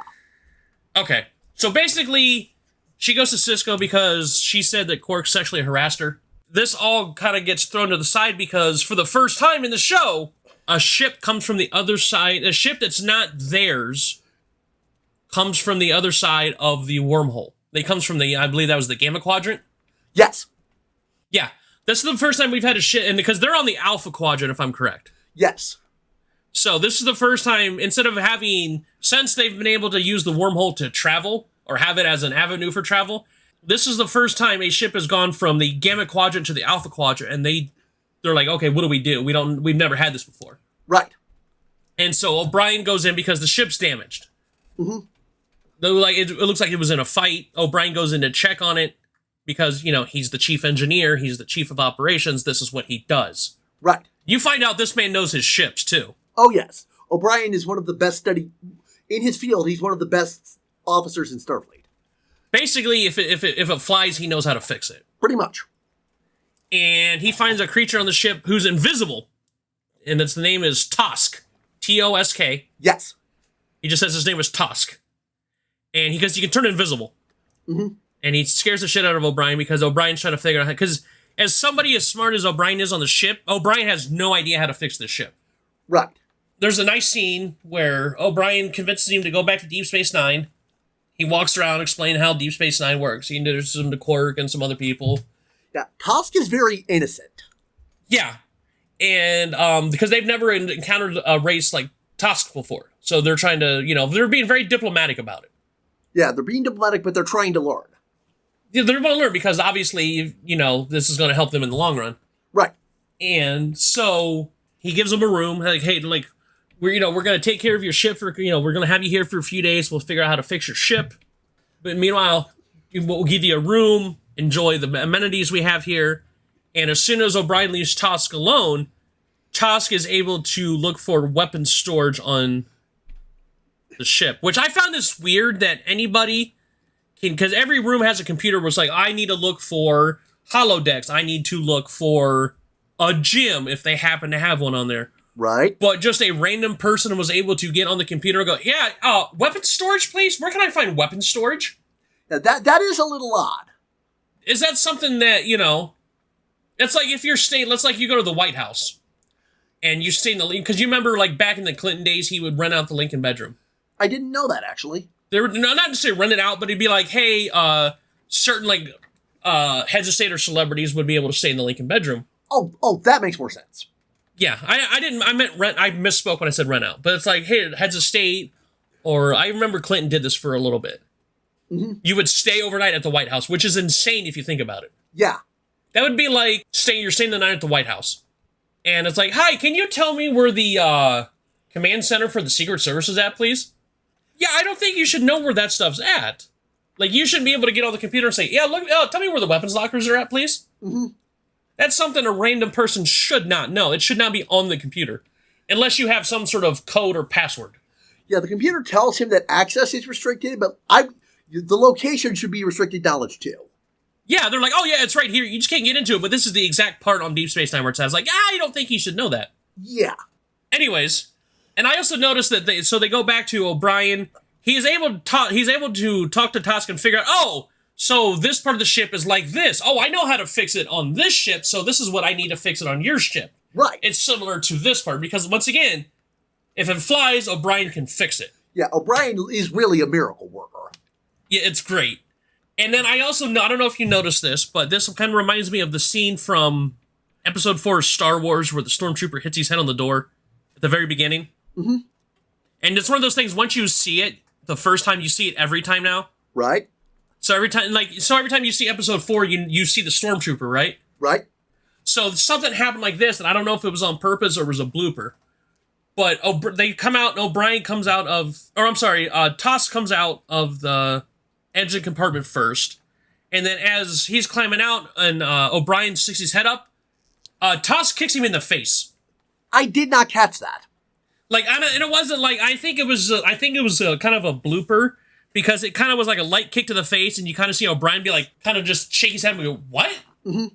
And they just kept continuing with the scene. Gotcha. So next time you watch that, and I think it was just a blooper that slipped through, kind of like the Star Wars Stormtrooper thing. Okay.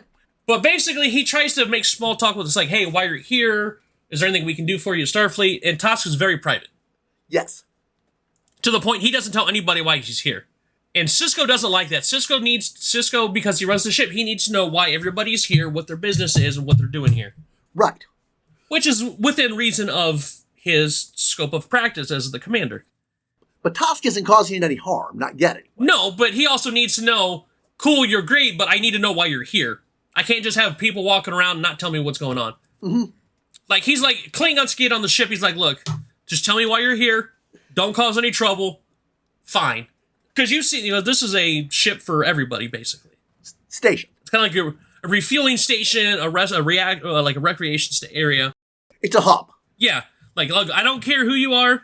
Just tell me why you're here. If you're not going to cause trouble, go about your business and get on out. Right. It's very open to everybody. Yes. So while this is happening, another ship comes through the wormhole, attacks Deep Space Nine, and you get these soldier types teleport onto the promenade. Mm-hmm. And because Tusk is in the brig because he refuses to tell Cisco why he's here. Actually, he was caught trying to get into the weapons locker.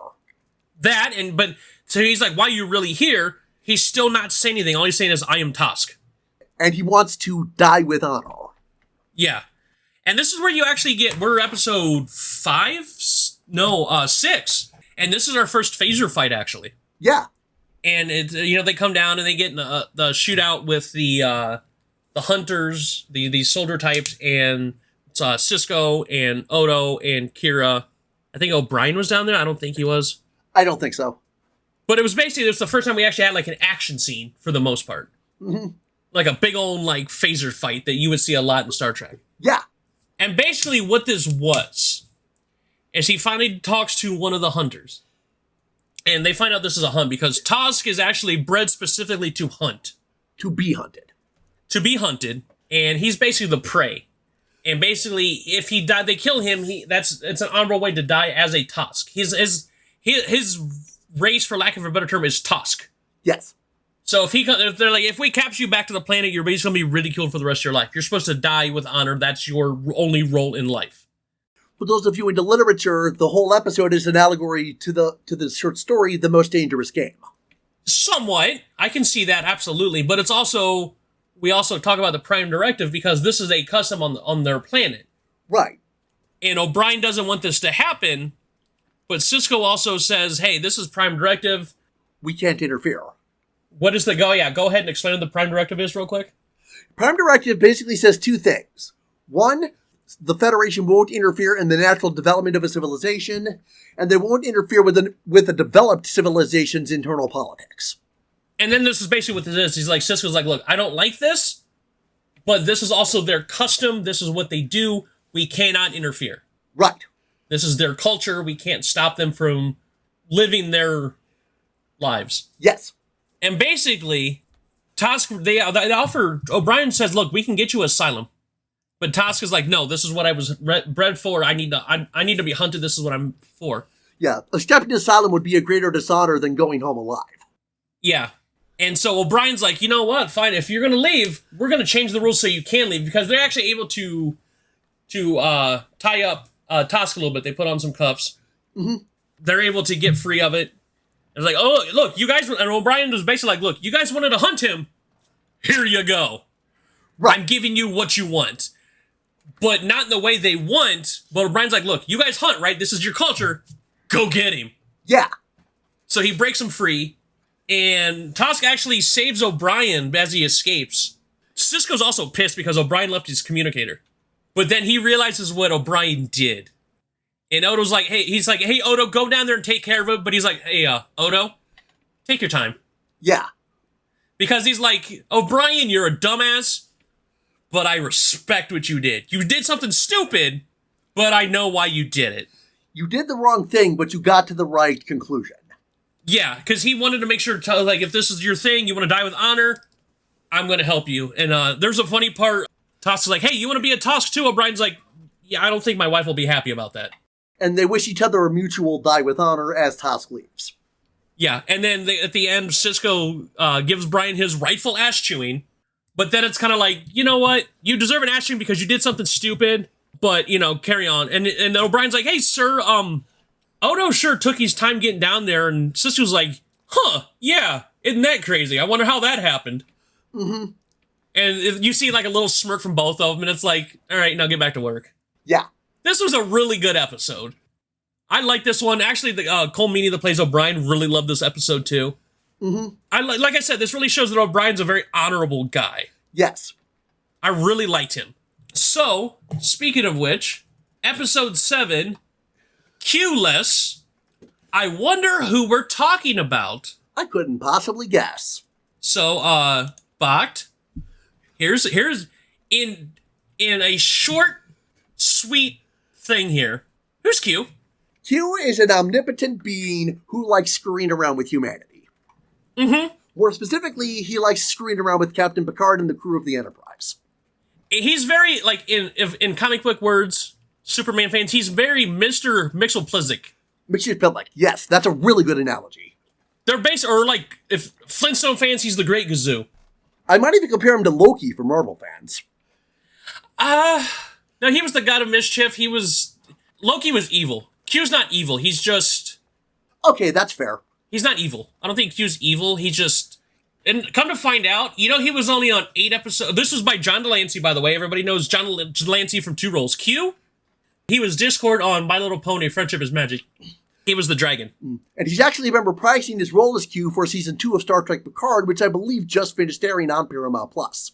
Yeah, he was only on 8 episodes of Next Generation. Really? That was it? And you know what? Even crazier, on Deep Space Nine, this was his only episode. I do know he went on to appear on Voyager a few times, but I don't remember his appearances there. 3 times. He was only on Next Generation 8 times, including the final episode. Oh, wow. He was on 1 episode of Deep Space Nine, which was this one. He was on 3 episodes of Voyager, and then he was on 1 episode of the show Star Trek Lower Decks, the animated one. And then his son played Q Jr. on an episode of Star Trek Voyager. Right, I remember that now. So he's done maybe 15 episodes as Q, but he's considered one of the biggest fan favorites of Star Trek in general. The character is so good. Yeah. But yeah, he's basically one of the most popular characters in Star Trek mythos, and not even maybe 15 episodes across multiple series. Right. That shows you how good Q is. Absolutely. And I actually love John Delancey and everything he does anyways. Mm-hmm. But yeah, like, younger people will know him as Discord the Dragon from the most recent My Little Pony cartoon. Mm-hmm. Who was basically... Q's not an anti-hero. He's an anti-villain. I like that descriptor. Because this is where I get the description. You want to talk about Loki. Loki in the TV, like the Disney Plus TV show Loki, which is amazing, by the way, Mm-hmm. is an anti-villain. Where you're a villain, but you do good. You don't necessarily do good things to do good things. You do good things to further your cause. Right. And I think that Q is an anti-villain, because he's not an anti-hero. The Punisher's an anti-hero, where you do bad things for good. Gotcha. An anti-villain, you do good things for bad. You do good things to further your cause. Okay, yeah, I see what you're saying. So I would say Q is an anti-villain. I'm not even sure I'd call him any kind of villain. He likes screwing with people. If we want to go with the alignment chart again with D&D, he's true neutral. I agree with that. Who, by the way, John Delancey has been acting in movies, or his earliest role here was 1977. Oh my, that's a full 10 years before Next Generation. Yeah, he also played in he did voices in video games up until 2019. I remember hearing him in Assassin's Creed 3, but I can't remember which character that was. William Miles. Okay. He also played him in Assassin's Creed Revelations. He was actually also in the, you know how Family Guy has that phone game, The Quest for Stuff? Uh-huh. Where it's kind of like, the Build a Town and you get all the different characters from Family Guy. Gotcha. He plays Q. He plays Q in the Family Guy phone game. Well, that's cool. And he's played it in 1, 2, 3, 4 games as Q. He was in Call of Duty Black Ops 4. He was in XCOM 2. He was in World of Warcraft Legion. But then he also did stuff like... As I recall, he was in the Star Trek Gotcha game Timelines that you and I played for a while. Yeah. But not as a voice, though. This is all the stuff he's voiced. Okay. And then he did stuff like... He did an episode of CSI in 2014. He did Breaking Bad for 4 episodes. He did Judging Amy. He did 5 episodes of Stargate. He did 2 episodes of Andromeda. Sports Night, which was actually a very underrated show. He did Angry Beavers. He did Touched by an Angel. God, the 80s Mission Impossible. He did Murder, She Wrote in 1986. Wow. But he did stuff. He also did stuff where he co-produced the Bronies documentary. Really? There's a Bronies documentary talking about like the male fans of My Little Pony, and he was one of the co-producers. But then he also did stuff like Crank High Voltage. He was in Saving Private Ryan as his voice. He did Multiplicity. He did The Hand That Rocks the Cradle. And wow, I didn't realize just how prolific he was. oh yeah, I guess his son is also an actor too. Cool. Who went to Kent State actually. I had no idea. And sadly, he was actually at Kent State during the shootings in 1970. Holy crap. Yeah. So this man's seen some stuff in life. Oh yeah. Also went to Juilliard. He has a bachelor's from Juilliard, so if you got a degree from Juilliard, you can act. Man, the more I learn about John Delancey, the more I love the man. Oh yeah. And apparently he's still acting. Up until his most recent credit is this year, Star Trek Picard. He played 7 episodes as Q in Picard. Mm-hmm. So this year, he's still acting, up until this year. Oh, apparently he also does narrating for symphonies even, because apparently he does everything. Wow. He also wrote the novel IQ, the Star Trek novel IQ. Cool. I haven't read that one. Yeah, this man's done everything. You weren't kidding. Yeah. Anyways, now that we talked about Q for John Delancey for half an hour, we're only an hour 50 into this episode, and we're on episode 7.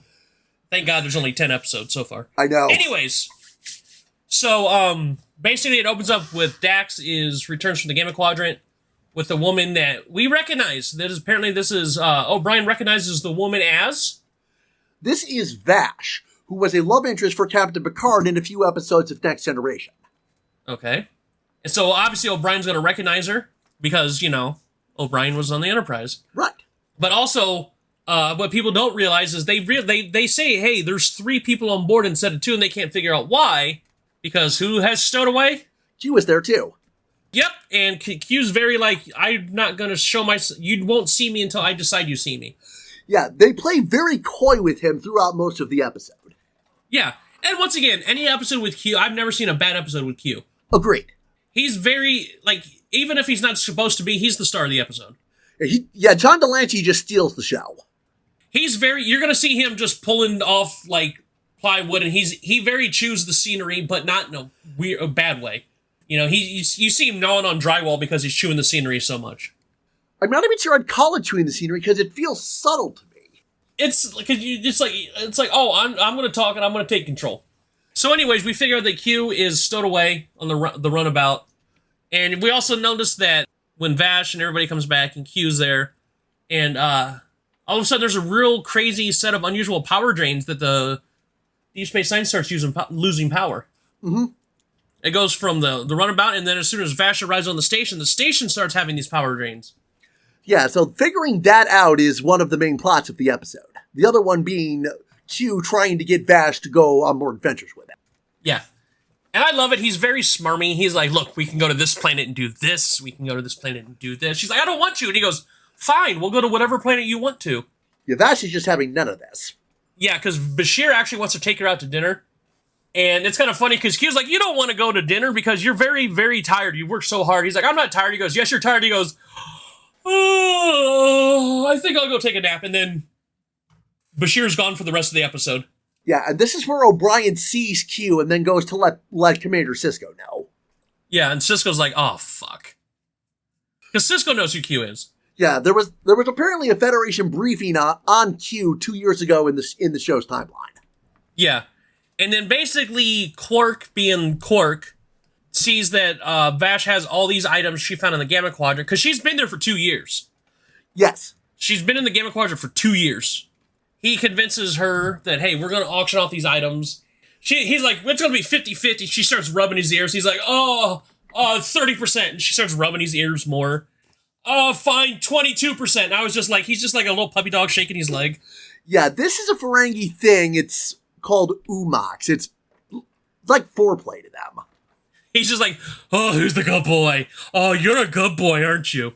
Pretty much, I guess. But she agrees that they're going to auction off the items at the, and they call it, what's it, gold-pressed? Latinum. Latinum is basically the currency. And O'Brien, like you said, O'Brien warns Sisko and he immediately thinks that Q's the reason of the power drains. And they notice that as the drains start getting more and more severe, the Deep Space Nine's starting to get pulled into the wormhole. Mm-hmm. And I like how they're talking about this. Is that Q challenges Sisko to box, and all of a sudden they're wearing the old-timey gloves in, they're in quartz, and he's turned it into a boxing ring. Yeah, he calls it, fighting and boxing and pugilism, because they're in the old-timey boxing outfits and the boxing gloves. Right. And they got the mustaches. Sisko actually knocks down Q, and he's actually shocked. Picard never threw a blow at Q, but as Sisko says, I'm not Picard. He's like, bop, bop. Gives him that Kentucky Fried Chicken, that 2-piece and a biscuit. So they have the auction while this is going on. They end up having the auction. And you get a few things. It's like, so many bars here, so many bars here. And the crystal, which is supposed to be the prize of the auction, receives excess of a bid of 1,000 bars of this gold-pressed latinum, which seems like, from what I can ascertain, that's a lot of money. I'm not sure what the context of gold pressed latinum is. The final bid is 3,000, and then Q just goes 1 million.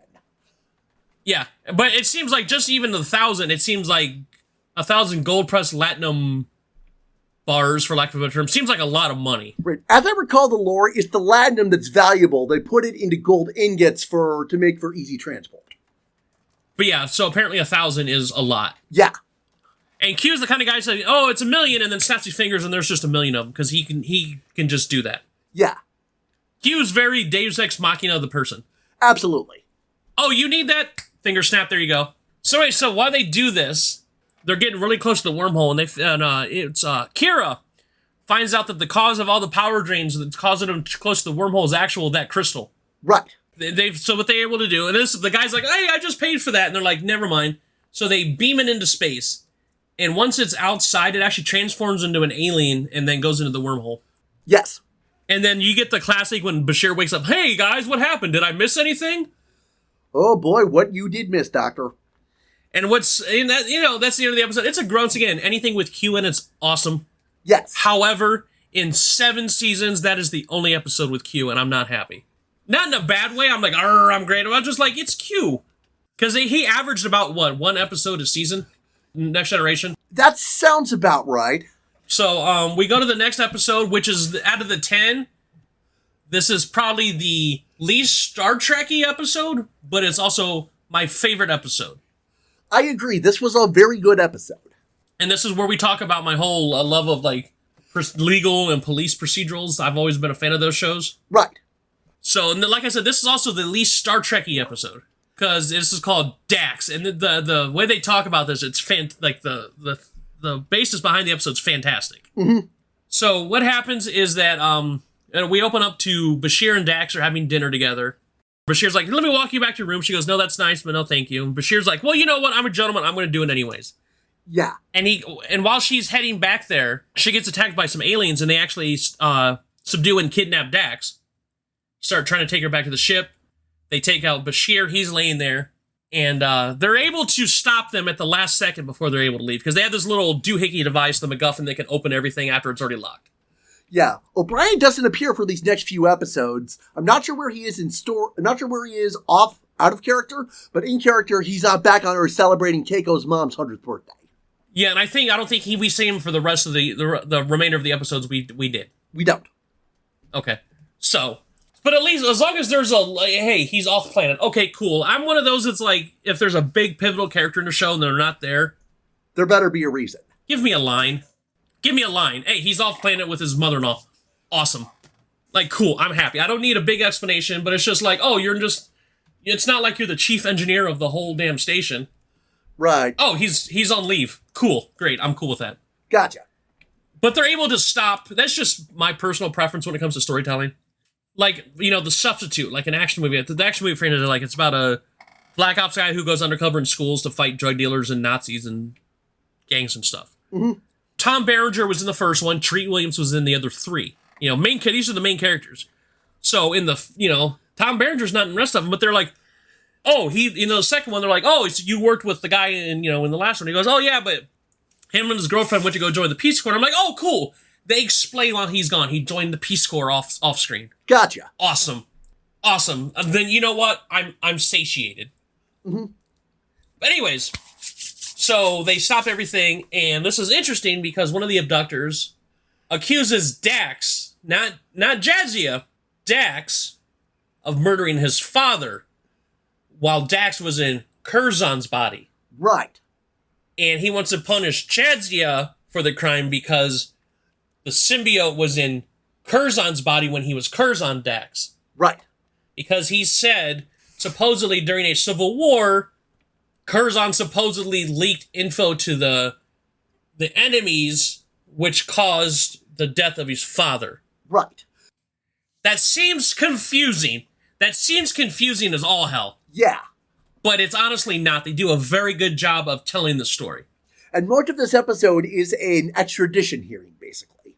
Yeah, and it's the way they explain it, and the concept is, to me, is fascinating because Star Trek is very cerebral. Absolutely. So it's the idea of, can Jadzia, because we didn't touch on this when we were introducing characters, the symbiote keeps all the memories and everything that happened to the prior hosts in it.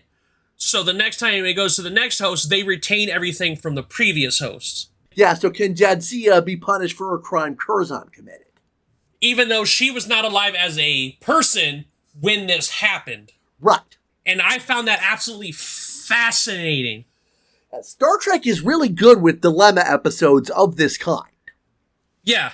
Jadzia is like, look, hey, whatever happens. Cisco's like, you need to fight this. She's like, no. Like, whatever happens. Very fatalistic. Yeah. We find out that the son, one of the son, is going to be the basically the prosecutor. Right. He's the one seeking the extradition. And Cisco plays defense only because he knew Curzon Dax personally. Yes. And they go through this. The arguments, like, I see both arguments. Like, should she be punished for the, you know, should the child be punished for the sins of the father? Right. Basically. It's basically what this episode is in a nutshell. Mm-hmm. There's this really great scene where Cisco actually puts himself on the stand because he knew Curzon personally, and Kira is the one that asked the questions. Like, it's a really good, for a legal episode, it would be a good episode. Mm-hmm. And we go through the whole thing, and we find out Elan Tandro, that's the expediter's name. His mom Odo visits his mom, the wife of the guy that Curzon is accused of killing. Yeah, and he basically, the murderer made him a hero. Right. And she's adamant, she knows in her heart of hearts that Curzon didn't do it. Right. And come to find out, Curzon didn't do it because Curzon was having an affair with the general's wife. And they were together when that transmission that betrayed him was sent. And who set the transmission? The general himself did, actually. He did, to basically give the motive. He wanted to betray his own people. The rebels killed him for it. And then once they realize, once the arbiter realizes what's going on, dismisses the case because they proved that Curzon didn't do it. Mm. And then we have a nice conversation between Jadzia and General Tandro's widow about, she said that a lot of Curzon is still part of her. She wanted to keep Curzon secret about the affair. And yeah, so this honestly, my favorite episode of our episode right now. I was just glued to the screen the whole time. I'm not sure this is my favorite, but honorable mention for sure. Out of the 10 we watched, this is 100% my favorite. Mm-hmm. So, now that we got that, we're on our penultimate episode for the episode. Well, we had 8 good episodes. The last 2 are not very good. This one's the least bad out of the 2. But I also was reading articles how a site called Atlantic Classic Comics rated this dead last out of all 173 episodes. Really? Which I would disagree with that one, but we'll get to that shortly.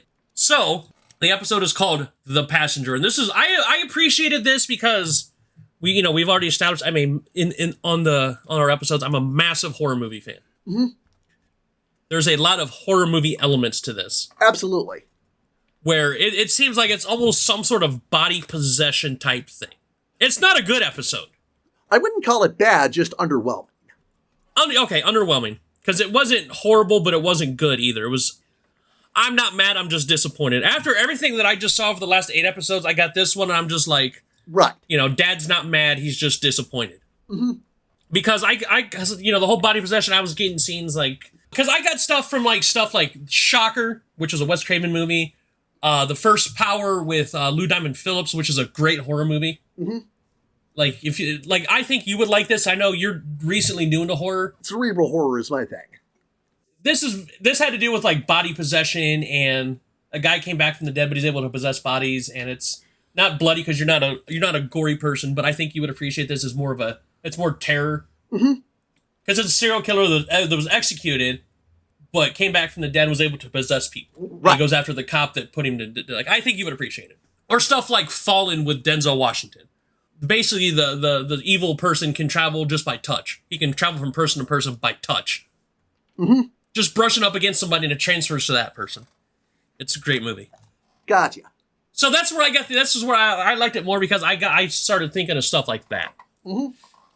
So basically, what happens is we come back from we're in another runabout and with Kira and Bashir, and they come up to a distress call from a Kobliad freighter. I'm not familiar with that race. I'm not really either. I'm not sure. I don't recall if they were used outside of this episode. Okay, but they did say specifically that it was a Kobliad fighter. Yes, freighter. Freighter, excuse me. And they find a security guard named Tai Kajada and her prisoner, Vantika, excuse me. I swear to God, once again, get that wheel going. Vantika, basically, he started to fire on the ship to try to escape, and that's what caused all the damage. And she said to be careful because he's faked his death many times before, and this was like basically she's Ahab and this was her Moby Dick. Yeah. Because this is basically her whole adult life. She's been trying to track this guy. 20 years is the figure given. Yeah. And so he dies, but before he dies, he wraps his hand around Bashir's throat and starts to strangle him. Because they're trying to transport all 4 of them off the ship before it explodes. They're talking about this, and they're talking about how he can transfer his consciousness from, body to body. Which is where I got the idea for, like, the third power and Fallen and that sort of thing. Yeah, they learned that he's trying to do this later into the episode. First off, they're just trying to establish that he's dead. Yeah, and obviously he's dead. They have established that he has died. And they've established that, later on, but you see it early on as well. You see signs that he's not actually dead. That, and he's possibly possessed somebody's body because he's under the sheet the entire show. Yeah. But somehow he's still doing things. Yeah, doing things because he had to deal with Quark to rob this one ship, and he hired like these soldiers of fortune. Right. So how is he doing these things if he's dead? And we'll go ahead and reveal now. He was basically able to transfer his consciousness into somebody's body. Right. And we spent most of the episode no idea because you see stuff, but you don't know who it is. They give you clues on who it could be. Right. The red herrings. Because we established that there's a lieutenant who helps Odo for a couple episodes security-wise. Mm-hmm. A new character. And at first they think that they transferred into Kajada's body, or her brain, rather. Right. And he attacks Quark. Like, hey, remember, I thought you were dead. And he's like, no, I'm not dead. This is what we're doing. We just see the hands. We don't see the person yet. Right. And then Kajada is watching all this, and it goes throughout the episode. Before we reveal who it is, he throws on the balcony. She's on the balcony, and Vantika, quote unquote, Vantika pushes her off of the balcony, and she falls like 2 or 3 stories. Mm-hmm. And she survives, and they go through. Dax is actually able to find out that there's a device under his fingernails that he can use to transfer his consciousness into someone else. Right. So then we start thinking, who did he touch to do that? Yeah, because they established it because just the way, camera work and music and everything, you think it's the new lieutenant. Because it's like, because they go towards the end of the episode, Odo's like, where's the new guy? Oh, he hasn't shown up for work yet. And then Quark's like, hey, while they're doing that, they go to Quark's like, hey, I'm going to show you who the boss is. And you're like, oh, it's that guy. It's the new lieutenant. Mm-hmm. Come to find out, it's not. For the big old twist, it is Dr. Bashir. Vantika transferred his consciousness when he grabbed Bashir's throat on the freighter. Yep. They control the ship. They kill the people because they're looking for something called Duridium, a ship full of Duridium. Yeah, the Kobliads need it for some MacGuffin-y purpose because their whole race is dying. Yes, technobabble. Yes. And Deep Space Nine is actually able to trap it into a tractor beam. But Vantika says, hey, I will pull out with the tractor beam, and even if it kills everybody on the ship, which it will, including Bashir, because it'll just tear apart the ship. Right, and it'll contaminate the whole star system with the Duridium. Which is apparently not very good. No, not good. Because if you're going to threaten with it, that's not a good thing. And one of the mercenaries actually decides, hey, I'm out of this, too bad, and the Bashir Vantika just turns on and just shoots him. Yep.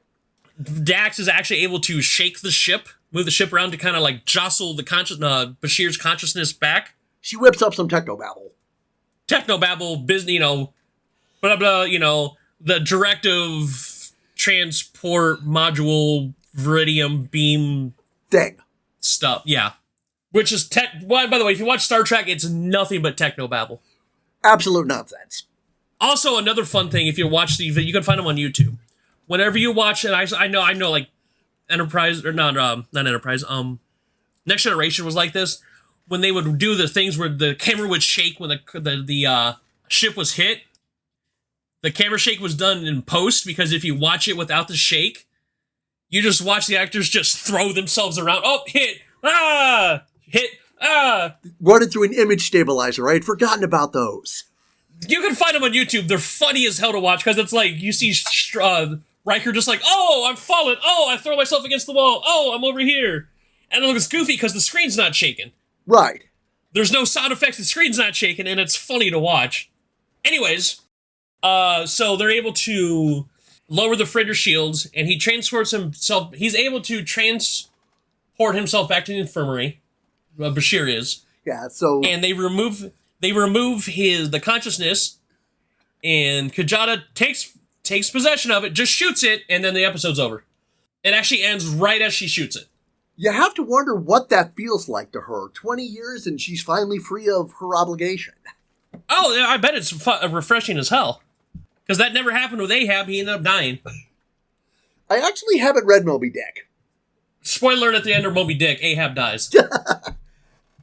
So I'm spoiling like a 150-year-old book that was written in the 1800s. So yeah, if I haven't read it by now, I'm probably not going to get there. But speaking of Star Trek, there was a TV movie made of Moby Dick starring Patrick Stewart as Captain Ahab. That doesn't surprise me a bit. No. Who, by the way, still looks exactly the same. Yeah, he looks amazing for considering Next Generation was almost 35 years ago. And he's been bald like that since like 1874. Honestly, speaking of Patrick Stewart, which we love Sir Patrick Stewart. Yes.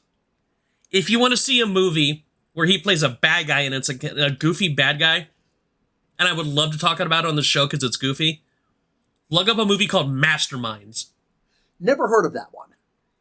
It's corny and campy and goofy, and he plays the bad guy. He plays the main bad guy. Basically, he takes over this private school, and like one of the girls in the private school, her lazy about pranking, lays about older brother saves the school. Mm-hmm. It's very goofy, but it's so enjoyable to watch, unlike this episode. Uh-huh. This was not a good episode. And it wasn't that it was a bad episode, but considering what we got the 8 episodes prior... Like I said, for me, it was just underwhelming. Yeah, but I mean, I would say disappointing because, like I said, if you go to the 8 episodes prior, which we had a lot of good stuff... Yes, agreed. And then you get this one. This made it extra bad because, you know what I'm saying? Mm-hmm. It's like if, let's put it this way, for X-Men, speaking of Patrick Stewart, we're going to use the X-Men movies as an example, right? Right. If the other 8 episodes were X-Men 1 and 2, or even Days of Futures Past. Mm-hmm. Like, Days of Futures Past is an amazing X-Men movie. Mm-hmm. If the first 8 episodes of this season are Days of Futures Past. Okay. Episodes 9 and 10 are X-Men Apocalypse and X-Men Dark Phoenix. That bad. That bad. Days of Futures Past was an amazing X-Men movie. I gotcha. Now we're getting into Apocalypse and Dark Phoenix. I've only seen the first X-Men, so... Oh, the first X-Men's great. Matter of fact, fun fact, that was the first DVD I ever bought with my own money. Oh, cool. But no, like this, we're getting into the Apocalypse and Dark Phoenix X-Men movies now.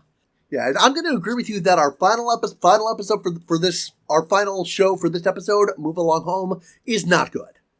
This is the Dark Phoenix of X-Men movies. This was horrendous. This should be on the list of the worst episode in Star Trek history. Because it wasn't bad, but the twist, it wasn't a good episode. But the twist at the end takes it from a not good episode to a very bad episode. Gotcha. And we'll get into that. Basically, we meet up with a new race of aliens, the Wadi. Yeah, this is a first contact situation. They're coming in to be introduced to the Federation. Yeah, and then Cisco and everybody's putting on their dress uniforms.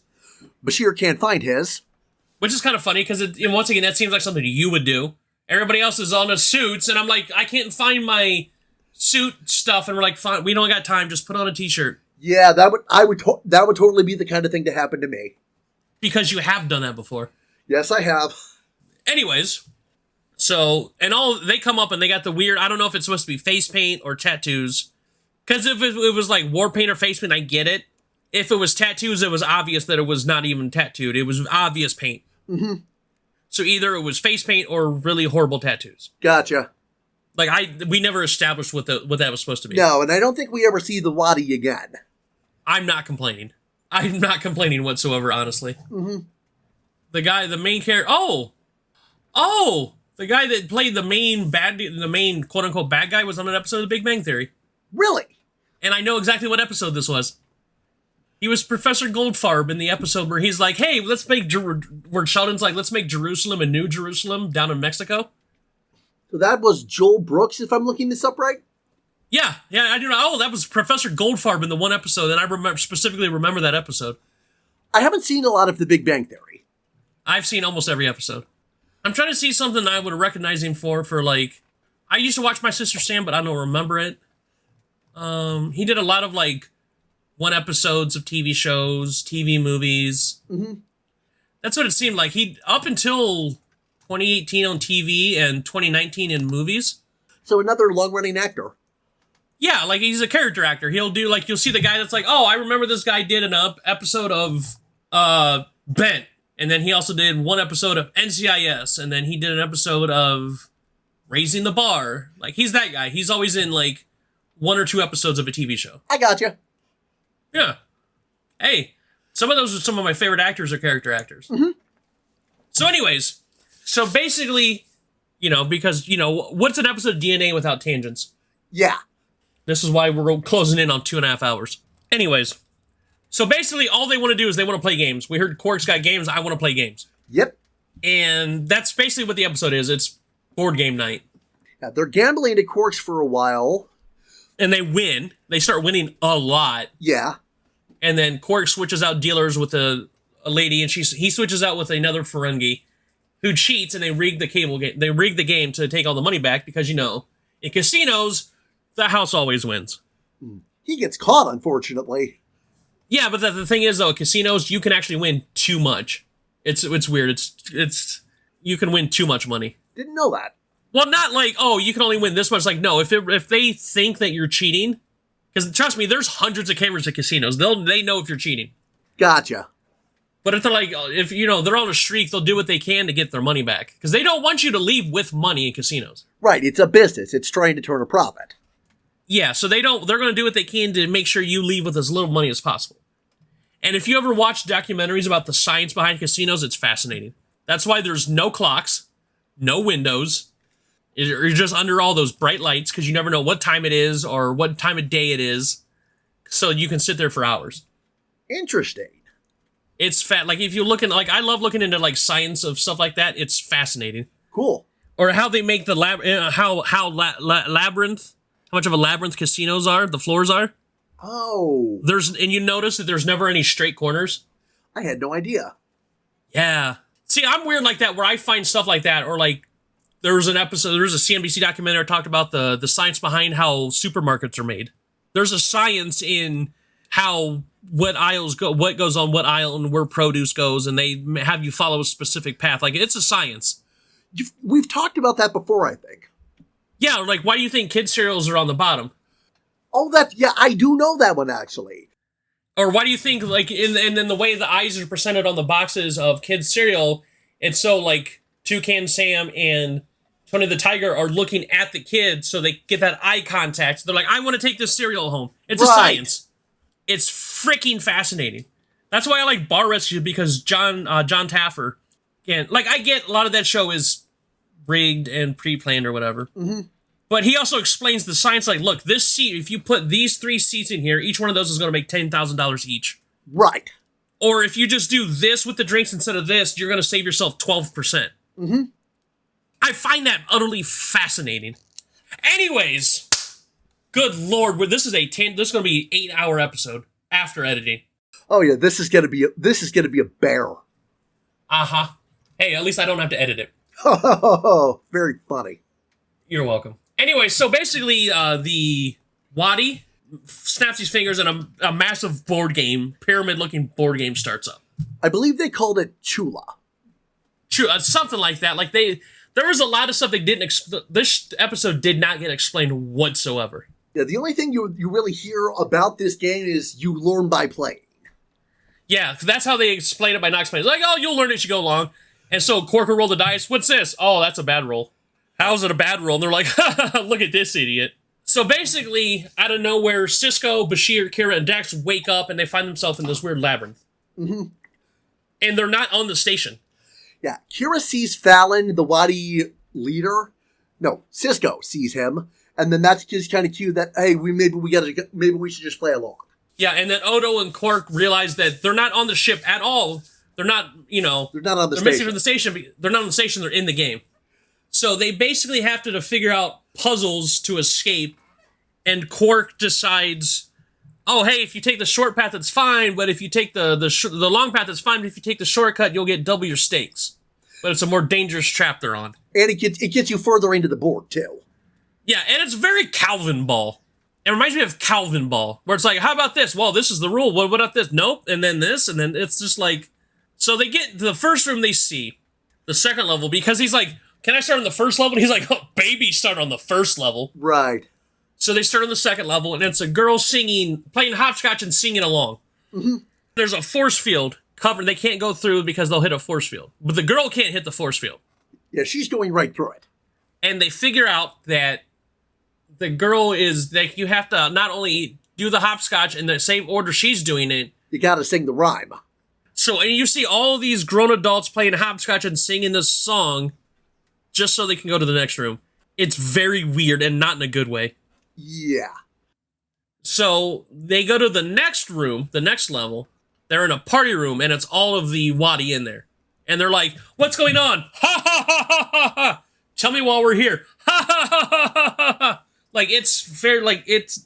Cringy. I love bad movies. Like, the so bad they're good. I love stuff like that. This whole episode was just so cringy. I had trouble watching it from secondhand embarrassment. Let's put it this way. Avery Brooks, who plays Cisco, says this is one of his 2 least favorite episodes he ever did. I did not know he said that. When your main... I'll bring it up right here. Avery Brooks, who played Commander Cisco, reported during a panel discussion at Dragon Con in 2013, said this was one of his 2 least favorite episodes. When your main character says your episode is garbage. Mm-hmm. So anyways, so while they're in this party bar area where everybody looks like they're drinking mimosas, which mimosas are delicious, by the way. Orange juice and champagne is what a mimosa is. Gotcha.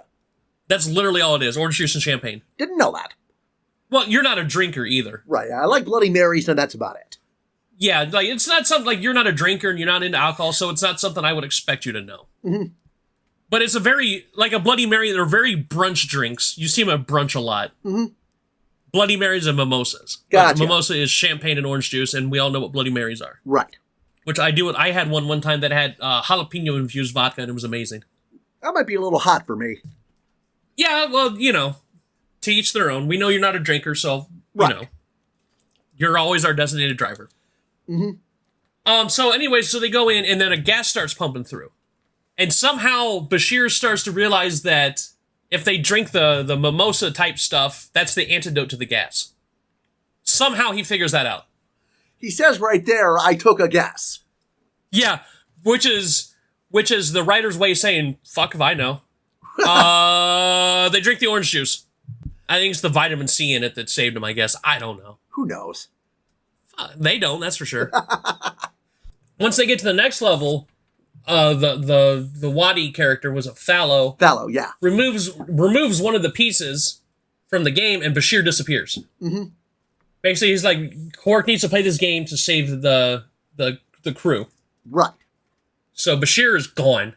Quark finally decides to take the shortcut for double the stakes, and Odo's like, what are you doing? Basically, he's like, he has to play the game for them to survive. Right. So he has to survive. The next roll, he rolls again, and he has to sacrifice another one of these players. Sacrifice one so 2 may live.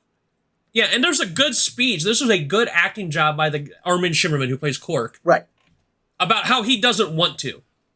Like, he shows emotion. He shows that these people I may not like them, but they're important enough to me. I don't want to sacrifice them. This is not a job I want to do. Right. You feel like genuine emotion from Quark, which is weird for a Ferengi. Yeah. But once again, great. See, this shows depth and layers and 3 dimensions with the characters. Absolutely. It's a shitty episode, but there's still moments where... Moments of brilliance. It may be a crappy story, but the characters are written well. Well, the main characters. Yes. We'll put it that way. Our friends of the episode, not so much. Yeah, I think there's a reason we never see the Wadi again. So basically, the Wadi's like, okay, sure, we won't let you do it. And he's like, oh, thank God. He's like, nope, we're just going to randomly do it. Somebody's going to randomly disappear. Because, of course, apparently, like I said, it's Calvin Ball. We're just going to make it up as we go along. Or prison rules. Yeah, or like prison rules. We're just like, oh, this is the new rule now. Okay. So they get to the new level. It's the 6th level. Cisco, Kira, and Dax have to scale this mountain during an earthquake. Dax gets stuck. Yeah, hurts her ankle. Yeah, and she tells Cisco to leave her behind, but obviously he's not going to do that, so they help her across. But they slip and fall into this bottomless abyss, and you think they're dead. But They materialize back into Quarks. Everybody, including Bashir, are back in Quarks. And so Quark's like, yeah, we won. He starts winning. So Fallon's like, yeah, all your players are lost, so you lost the game. Hey, by the way, nobody was in danger. This was just a board game. There was no danger whatsoever.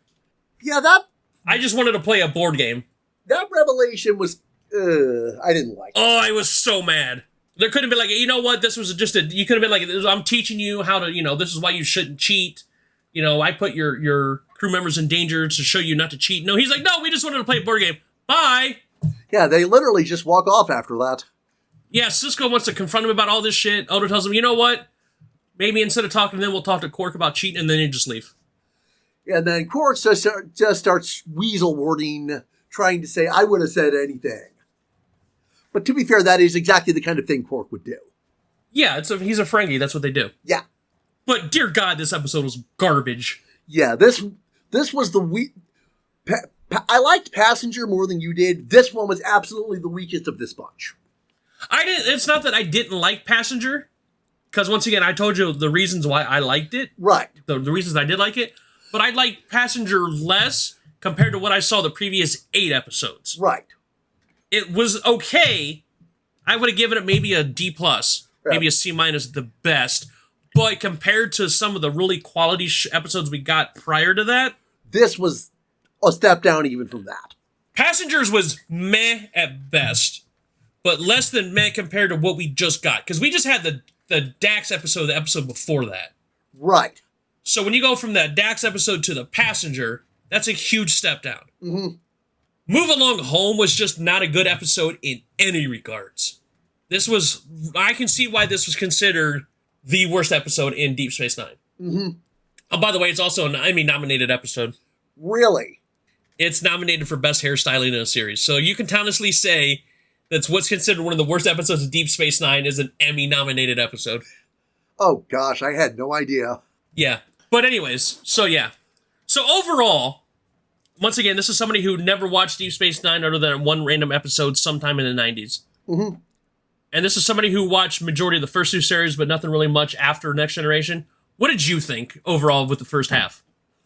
I was, other than Move Along Home, I was really impressed with how well this did. You have the characters set up. You see them doing their things. Like you said, the wrestling analogy, you said everyone gets their shit in. And I would agree with you. Like, this is somebody going in, like, I knew who Cisco was. Like, I knew he was the captain for Deep Space Nine. Right.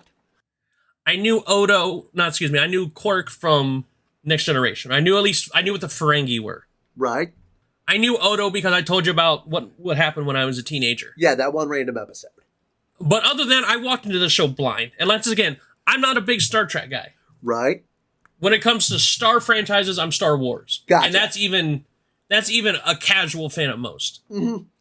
Like, I've seen the main 9 movies.